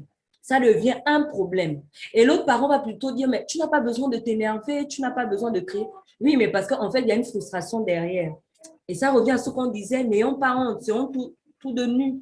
Dire, chérie, voilà, quand j'étais petit, on m'a beaucoup fait du mal dans ma famille, on m'a toujours comparé à mes frères et mes sœurs, on m'a toujours dit des paroles qui ne sont pas valorisantes. Et du coup, moi, j'ai toujours eu ça dans mon cœur que quand j'aurai un enfant, l'enfant là doit être si ça. Et l'autre va dire, non, tu sais, c'est une blessure.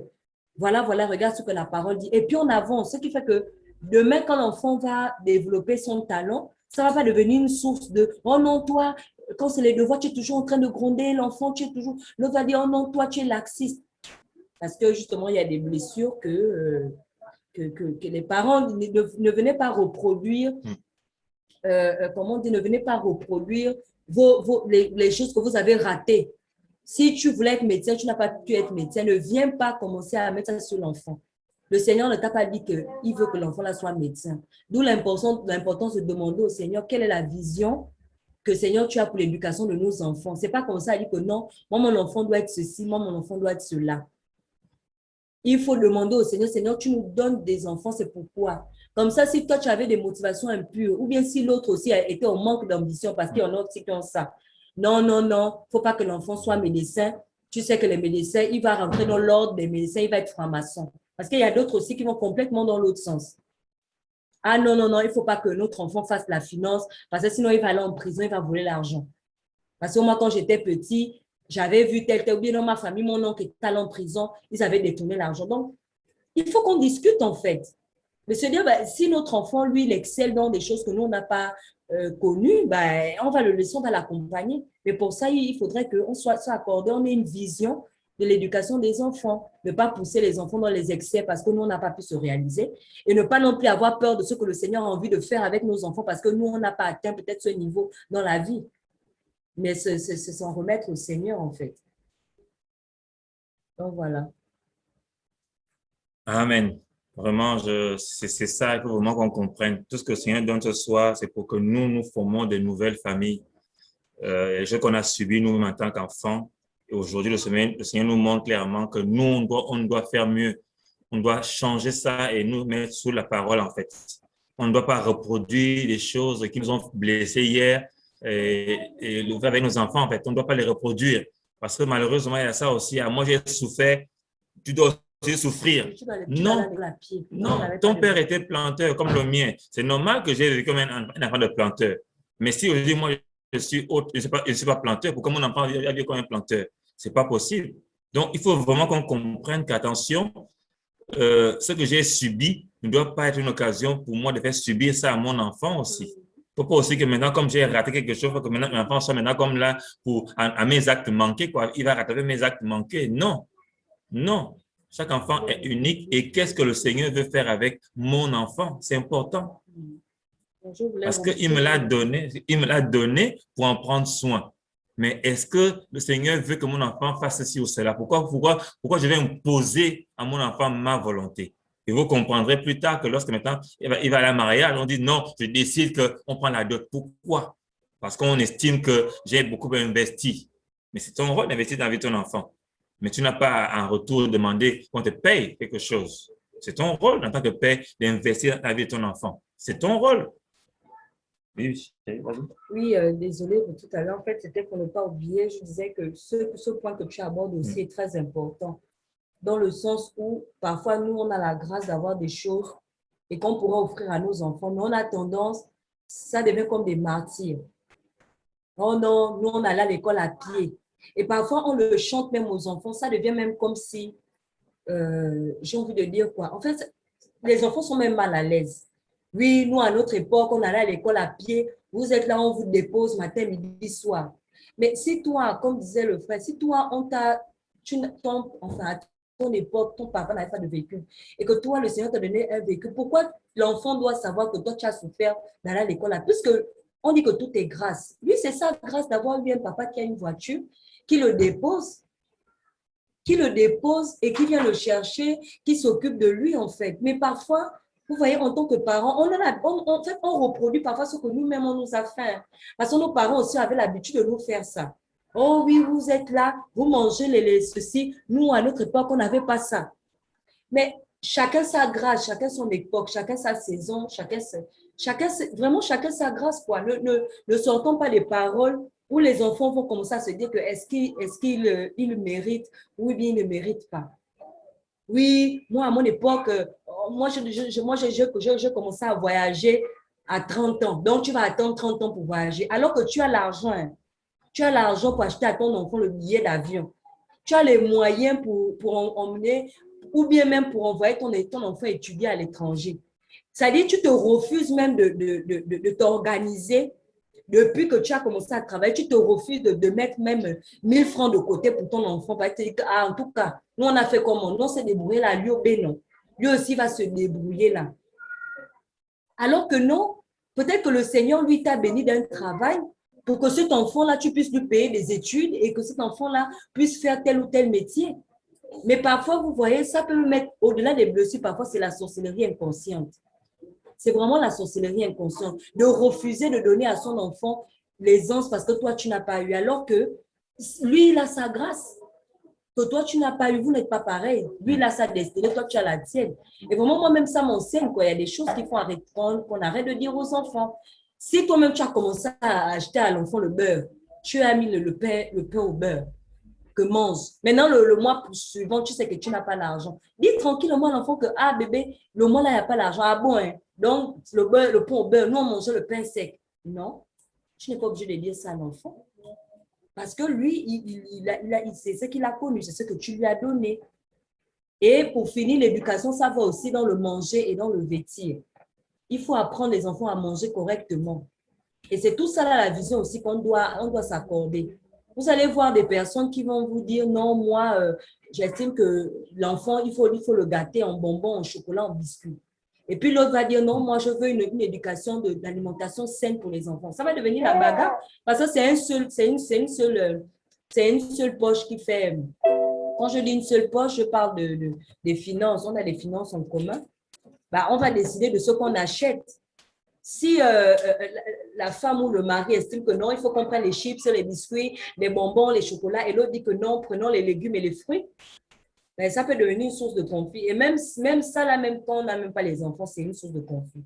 Parce qu'on ne mange pas pareil. Et on a tendance souvent à imposer à l'autre notre manière de s'alimenter. Et donc là aussi, il faut qu'on discute, il faut qu'on partage, il faut qu'on soit délivré à la lumière des Écritures. Pas que moi, en tout cas, je sois habituée à manger le niembo une fois par semaine.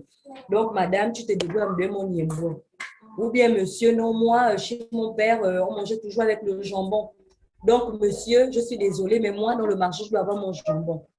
Non, même dans la manière de manger, il faut qu'on s'accorde, il faut que la famille ait une vision, sa vision de l'alimentation. Donc, voilà, je voulais juste rajouter ça. Amen. Et on rentre tout droit dans la gestion des finances qu'on avait abordée la semaine dernière. La gestion, puisqu'on parlait de, on a une même poche, on a un seul budget et on doit faire des choses en fonction de notre budget.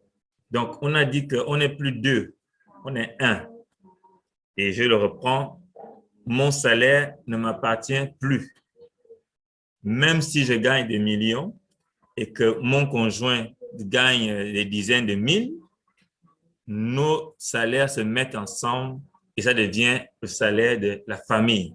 Et on gère cet argent-là ensemble. Je dois savoir, je dois pouvoir dire à ma future femme, et même quand on sera marié, je dois lui dire clairement combien je gagne. Je ne dois pas cacher mon bulletin de salaire. Il y a beaucoup qui cachent ce qu'ils ont comme revenus. S'il y a des primes qui rentrent là durant l'année, il ne dit pas à son épouse, il ne dit pas à son épouse, il gère ça tranquillement. Ça, c'est du vol. Il faut te repentir parce que tu es en train de voler en fait l'argent que le Seigneur donne à ta famille. Tu le prends pour toi. Non. En fait, les finances sont gérées de manière commune. Et ceux qui ont des mains assez ouvertes comme moi, il faut apprendre à faire confiance à l'autre pour dire, ah, chérie, moi, ma main elle s'ouvre facilement. Donc, gère. Comme ça, au moins, quand j'ai des besoins, quand j'ai des demandes, je viens vers toi et on regarde ce qu'on a à faire. Généralement, les femmes sont plus économes que nous. Nous, les hommes, souvent, on est très, très dépensiers pour des choses qu'on peut vraiment, voilà. Même si c'est vrai qu'il y a des moments où on peut aussi avoir des sœurs très dépensières. Mais souvent, la femme mariée est souvent plus consciente, moins dépensière que l'homme. Donc, il est important qu'on s'accorde pour nos finances. Lorsque l'argent arrive, on s'assoit et on fait ensemble les dépenses. On donne une ligne pour le taxi, une ligne pour la maison, une ligne pour les offrandes, bien sûr, c'est obligatoire, parce qu'il faut qu'on serve le Seigneur avec ce qu'il nous donne comme argent. Donc, on fait le point chaque mois avec nos finances et on voit comment on peut aider, combien est-ce qu'on peut épargner, combien est-ce qu'on peut mettre de côté pour un projet. Tout se passe ensemble parce que je ne suis plus seul. Quand j'étais seul, j'étais indépendant. Maintenant que je suis plus seul, maintenant, je dépends de l'autre. On fait les choses en commun. Donc, la gestion de l'argent ne doit pas être une source de division ou de tension entre nous. Non. L'argent, c'est un outil que le Seigneur nous donne pour nous épanouir seulement dans notre famille. Ça ne doit pas être une source de division ou de tension entre nous. Non. Donc, nous devons clairement nous mettre d'accord comment on va gérer nos finances quand on sera marié. Et la fois dernière, il y avait une question comme ça qui disait est-ce que même dans les fiançailles, on peut commencer à parler de finances? Oui, on peut commencer à en parler, mais ce n'est pas un point, je veux dire, ce n'est pas le premier point qu'on va commencer à aborder. Mais forcément, quand on va avancer ensemble, on va forcément arriver au point des finances. Et là, on parlera comment est-ce qu'on va gérer nos finances en tant que couple, en tant que famille. Donc, il n'y a plus rien qui m'appartient. Il n'y a plus rien qui appartient à mon épouse seule. Je ne vais pas aller m'acheter des chaussures seule alors que mon enfant a besoin de scolarité. Parce que quand on est père, quand on est mère, on est responsable et on a l'esprit de sacrifice. On va se sacrifier pour que mon enfant, pour que mon partenaire, pour que mon épouse, mon époux puisse bénéficier de quelque chose. Mais si je ne pense qu'à moi, là, c'est aussi un signe qu'on n'est pas prêt pour se marier. Donc, le sacrifice. Même si dans mon salaire, finalement, ce qui me revient en moi, c'est à peine un dixième, c'est pas grave. Mais en fait, tu travailles l'argent pour ta famille, pour leur bien-être. Et donc, tu dois pouvoir payer le prix. et non pas se dire c'est mon argent, c'est moi qui travaille, en tout cas, je travaille. Non, tu travailles, oui, c'est pour le bien-être de ta famille et tu dois donner ce que tu perçois pour le bien-être de ta famille. Donc ça aussi, frère et sœur, il faut vraiment qu'on s'accorde sur ça quand on est fiancé. L'affaire d'argent ne doit pas venir nous diviser. On ne doit pas être dans les cachotteries, on est nus. Moi, voilà ce que je gagne. Ah, chérie, j'ai eu une augmentation. Oui, j'ai eu une augmentation. Il y a eu 10 000 francs d'augmentation qui est rentré encore ce mois-ci. Il faut que ta femme le sache. Il ne faut pas maintenant gérer ça en offre pour dire, ah, là, ça c'est pour moi maintenant. Non, c'est pour mon forfait. C'est pour, non, c'est pas pour ton forfait, c'est pour ta famille. Donc, vraiment, il est important également qu'on regarde cet aspect-là. Donc, je voulais qu'on lise Éphésiens 5. C'est le mariage selon Elohim. Et on va arrêter là pour ouvrir les questions. Excusez-nous, on a débordé encore. On devait arrêter à 17h30. Désolé.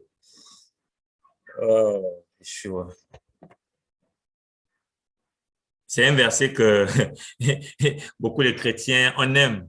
Surtout quand ça chauffe dans le mariage, quand ça chauffe dans le couple. Chacun va prendre ce verset pour le flanquer à l'autre. Ça, c'est moi qui suis offensé. Je vais prendre pour dire aux femmes, soyez soumises à vos maris comme au Seigneur. Et quand c'est la femme, elle va me dire, vous maris, aimez vos femmes comme le Mashiach a aimé l'assemblée. Il s'est livré lui-même pour elle. Voilà, on prend maintenant la parole pour se balancer ça, quoi. Pour se balancer la parole. Donc, la parole n'est pas là pour nous faire du mal. Elle est là pour nous faire du bien. Donc, je voudrais qu'on relise bien ces versets-là et que chacun vraiment comprenne que là, chacun doit retenir ce qui le concerne d'abord. Parce que c'est le Seigneur qui parle à chacun d'entre nous. C'est comme s'il s'adressait à moi personnellement. Et moi, je dois savoir ce que le Seigneur me demande de faire. Et je dois savoir, est-ce que je le fais?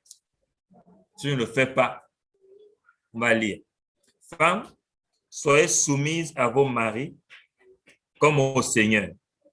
Parce que le mari est la tête ou le chef de la femme, comme le Mashiach aussi est la tête de l'assemblée qui est son corps et dont il est le sauveur. Mais comme l'assemblée est soumise au Mashiach, de même que les femmes aussi le soient à leur mari en tout. Moi, d'abord, s'arrêter là. Ça, c'est le Seigneur qui parle aux femmes. Je ne suis pas censé, moi, homme, le savoir, mais le Seigneur a voulu que je le sache. Je vais dire que, toi, ma soeur, voilà ce que le Seigneur te dit de faire par rapport à ton époux. Il n'a pas dit, il n'y a pas de condition. Hein? Il n'a pas dit, femme, soyez soumise si. Il n'a pas dit ça. Est-ce que vous voyez? Il n'a pas dit, femme, soyez soumise tant que. Il n'a pas dit ça. Il dit, femme, soyez soumise à vos maris comme au Seigneur. J'avais dit la fois dernière que nous tous, on vit un mariage en tant que chrétiens. On vit déjà des fiançailles avec le Mashiach. Et donc, du coup, la soumission, la femme la vit avec le Mashiach. Je le vis en tant qu'homme avec le Mashiach. Et on dit que femme, soyez soumise à vos maris comme au Seigneur. Donc, si déjà je me soumets au Seigneur, je n'aurai pas un souci dans la soumission, en fait, envers mon mari.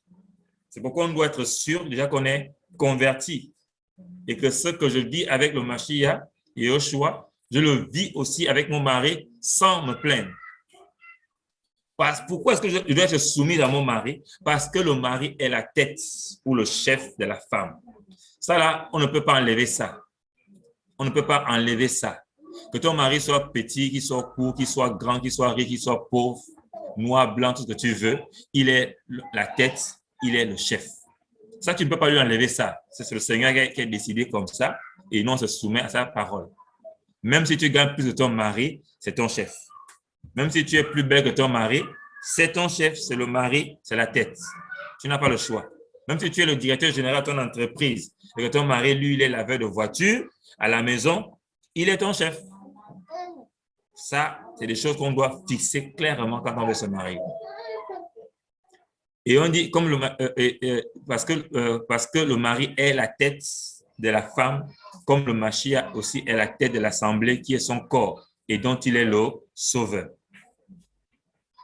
Et on dit, et vous, maris, et vous, maris, aimez vos femmes comme le Mashiach a aimé l'assemblée et s'est livré lui-même pour elle, afin de la sanctifier en la purifiant et en la lavant par le bain d'eau de la parole, afin qu'il se présente l'assemblée à lui-même, glorieuse, n'ayant ni tache, ni ride, ni rien de semblable, mais sainte et sans défaut. Là aussi, il n'y a pas de condition. On n'a pas dit, et vous, maris, aimez vos femmes si elles sont soumises. On n'a pas dit ça. On n'a pas dit ça. Il n'y a pas de condition. Il n'a pas donné aussi un délai. On n'aime pas la femme seulement quand on est fiancé. Non, c'est toute votre vie. Tu es appelé à aimer. Tu es appelé à être soumise. Ce n'est pas une affaire de temps. Parce que je l'ai dit tout à l'heure que souvent, dans le temps, avec le temps, on commence à perdre l'amour, on commence à perdre la tendresse, on commence à être familier dans le mauvais sens. Non, la femme a besoin d'amour. La femme a besoin des mots doux. La femme a besoin d'être encadrée, d'être rehaussée. En fait, c'est sa nature. Il faut lui dire qu'elle est belle. Oui, ça nous fatigue, mais il faut lui dire, oui, ma chérie, tu es belle.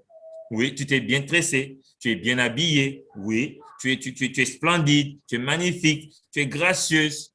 Il faut parler comme ça à sa femme. Ce n'est pas la séduction, ce n'est pas du mensonge, mais c'est pour dire à ta femme que oui, mon cœur bat encore pour toi. C'est des signes d'amour pour son épouse. Il ne faut pas rester là pour dire que ah non, bon, on est marié, c'est bon, hein? Non, c'est bon, ça va. Non, ça ne va pas. Elle a besoin qu'on lui dise qu'on l'aime. Vous n'a pas dit autre chose. Il a dit, et vous, mari, aimez vos femmes. Il a dit, aimez vos femmes. On doit les aimer. Ce n'est pas dans les fiançailles seulement. Ce n'est pas 2 ans après le mariage, c'est toute notre vie. Voilà notre travail. Nous battre pour aimer notre femme. Nous battre pour être soumise à nos maris. Il n'y a pas de condition. Il n'y a pas de condition. Que ma femme soit soumise ou pas, moi, mon rôle, c'est faire quoi? Aimer. Que mon mari m'aime ou pas, moi, mon rôle, c'est faire quoi? C'est être soumise. Parce que c'est ce que le Seigneur me demande de faire. Me demande de faire. Et vraiment, c'est toute la vie. C'est toute la vie. Et tous les jours, on s'exerce. Tous les jours, on se fait violence. Tous les jours, on s'efforce. Parce que c'est des choses, humainement parlant, on se lasse peut-être de dire à sa femme qu'on l'aime. Elle le sait, non? Oui, elle le sait, mais elle veut encore l'entendre. Je lui dis, on n'est pas très romantique, nous Africains. Je suis africain, mais comme j'ai dit tout à l'heure, soyons du royaume. Là, on parle des choses du royaume, là. On parle des choses du royaume. Laissons notre culture africaine, européenne, là. Adoptons, intégrons la culture du royaume. Et cette culture dit que, et vous, maris, aimez vos femmes comme le Mashiach a aimé l'assemblée. Et vous voyez un peu combien est-ce que, en fait, on nous montre comment, on nous montre quelque chose entre l'assemblée et le Mashiach. C'est pour nous dire que nous aussi, on doit être prêt à mourir pour nos femmes. Oui, la mort revient encore. On n'a pas le choix. Le Mashiach est mort pour l'Ecclésia et on nous demande, nous, de mourir. C'est pourquoi on ne doit pas être orgueilleux. On ne doit pas être égoïste. On ne doit pas se dire, ah, la femme, ton travail, c'est la cuisine. Non, la cuisine, ce n'est pas seulement pour les femmes, c'est aussi pour les hommes. C'est pour les hommes aussi. Tu ne peux pas dire que tu aimes ta femme alors que vous tous vous travaillez, elle rentre fatiguée, toi, tu vas à la télévision, tu es là devant l'écran et elle prépare là-bas. Tu dis, madame, on mange quand? Non, ce n'est pas l'amour. L'amour aide. L'amour aide, l'amour soutient. L'amour cherche son intérêt. Donc, frère, vraiment, le mariage sert à notre édification, nous sert encore à mourir, à vraiment jouer le rôle que le Mashiach attend de nous en tant qu'époux, en tant que fils. Donc, je voulais vraiment qu'on lise encore ça pour qu'on comprenne qu'attention, il n'y a pas de condition ici. On n'a pas dit, il n'y a pas de condition. Et on dit, c'est ainsi que, verset 28, parce qu'on a un rôle en tant que mari, on a un rôle. Verset 27, afin qu'il se présente à l'assemblée à lui-même glorieuse, n'ayant ni tache, ni ride, ni rien de semblable, mais sainte et sans défaut. Est-ce que ta femme devant le Seigneur est comme ça aujourd'hui? Tu dois avoir cette vision-là. Tu dois travailler que ma femme soit glorieuse. Je dois présenter au Seigneur une femme glorieuse qui n'a pas de tache, qui n'a pas de ride. Beaucoup de nos sœurs sont soucis que nous les causons. Il faut qu'on se batte pour ne pas être la cause des rides, la cause des taches dans les cœurs de nos sœurs. Il ne faut pas qu'on soit la cause de ces taches-là. Mais nous, on doit contribuer à ce que ces taches s'en aillent, à ce que ces rides s'en aillent. on ne doit rien avoir de semblable, mais il faut qu'elle la présente sainte et sans défaut. C'est ainsi que les maris doivent aimer leur femme comme leur propre corps. Mon frère, tu t'aimes. Il n'y a pas de raison à dire que tu n'aimes pas. Il n'y a pas de raison à dire que tu n'aimes plus ta femme. Parce que tant que tu t'aimes là, tu es condamné à aimer ta femme. Maintenant, si tu t'haïs là, c'est autre chose. Mais comme personne n'a jamais haï, verset 29, comme personne n'a jamais haï sa propre chair, mais il la nourrit et la chérit d'un tendre amour, comme le Seigneur le fait pour l'Assemblée. Parce que nous sommes membres de son corps et de ses os. Et on reprend encore Genèse 2. C'est pourquoi l'homme quittera son père et sa mère. Frère, c'est vrai que là, ce n'est pas du... Le mariage, c'est vraiment pas pour les enfants. C'est vraiment pas pour un besoin sexuel, non. C'est au-delà de ça. Parce que dans le mariage, effectivement, je me guise, je me prépare à la rencontre du Mashiach. Le Seigneur a donné ça pour me façonner, pour me former, pour me briser, pour bien me travailler, me préparer à son retour. Donc, c'est pour mon bien, c'est pour notre bien. Donc, j'ai voulu lire ce verset vraiment pour qu'on comprenne que je ne le balance pas ma femme pour dire « Femme, sois soumise ». Non, non, non. C'est le Seigneur qui a parlé à sa fille. Et sa fille doit obéir à son père. Le Seigneur m'a dit « Aime ta femme ». C'est le Seigneur qui m'a parlé. Il ne faut pas que ma femme me parle du chantage. Ce n'est pas un chantage, non. C'est le Seigneur qui a parlé et je dois me soumettre, si je suis chrétien, à la parole de mon père.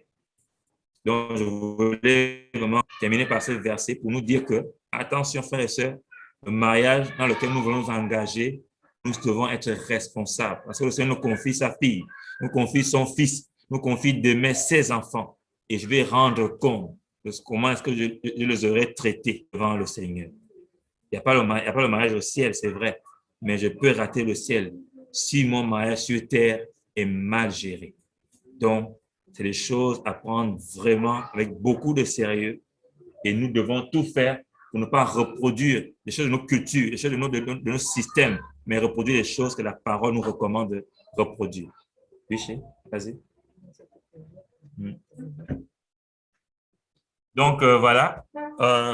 Désolé encore, on a débordé de 30 minutes. Donc, on va arrêter et on va laisser la parole les uns aux autres pour les questions. Merci.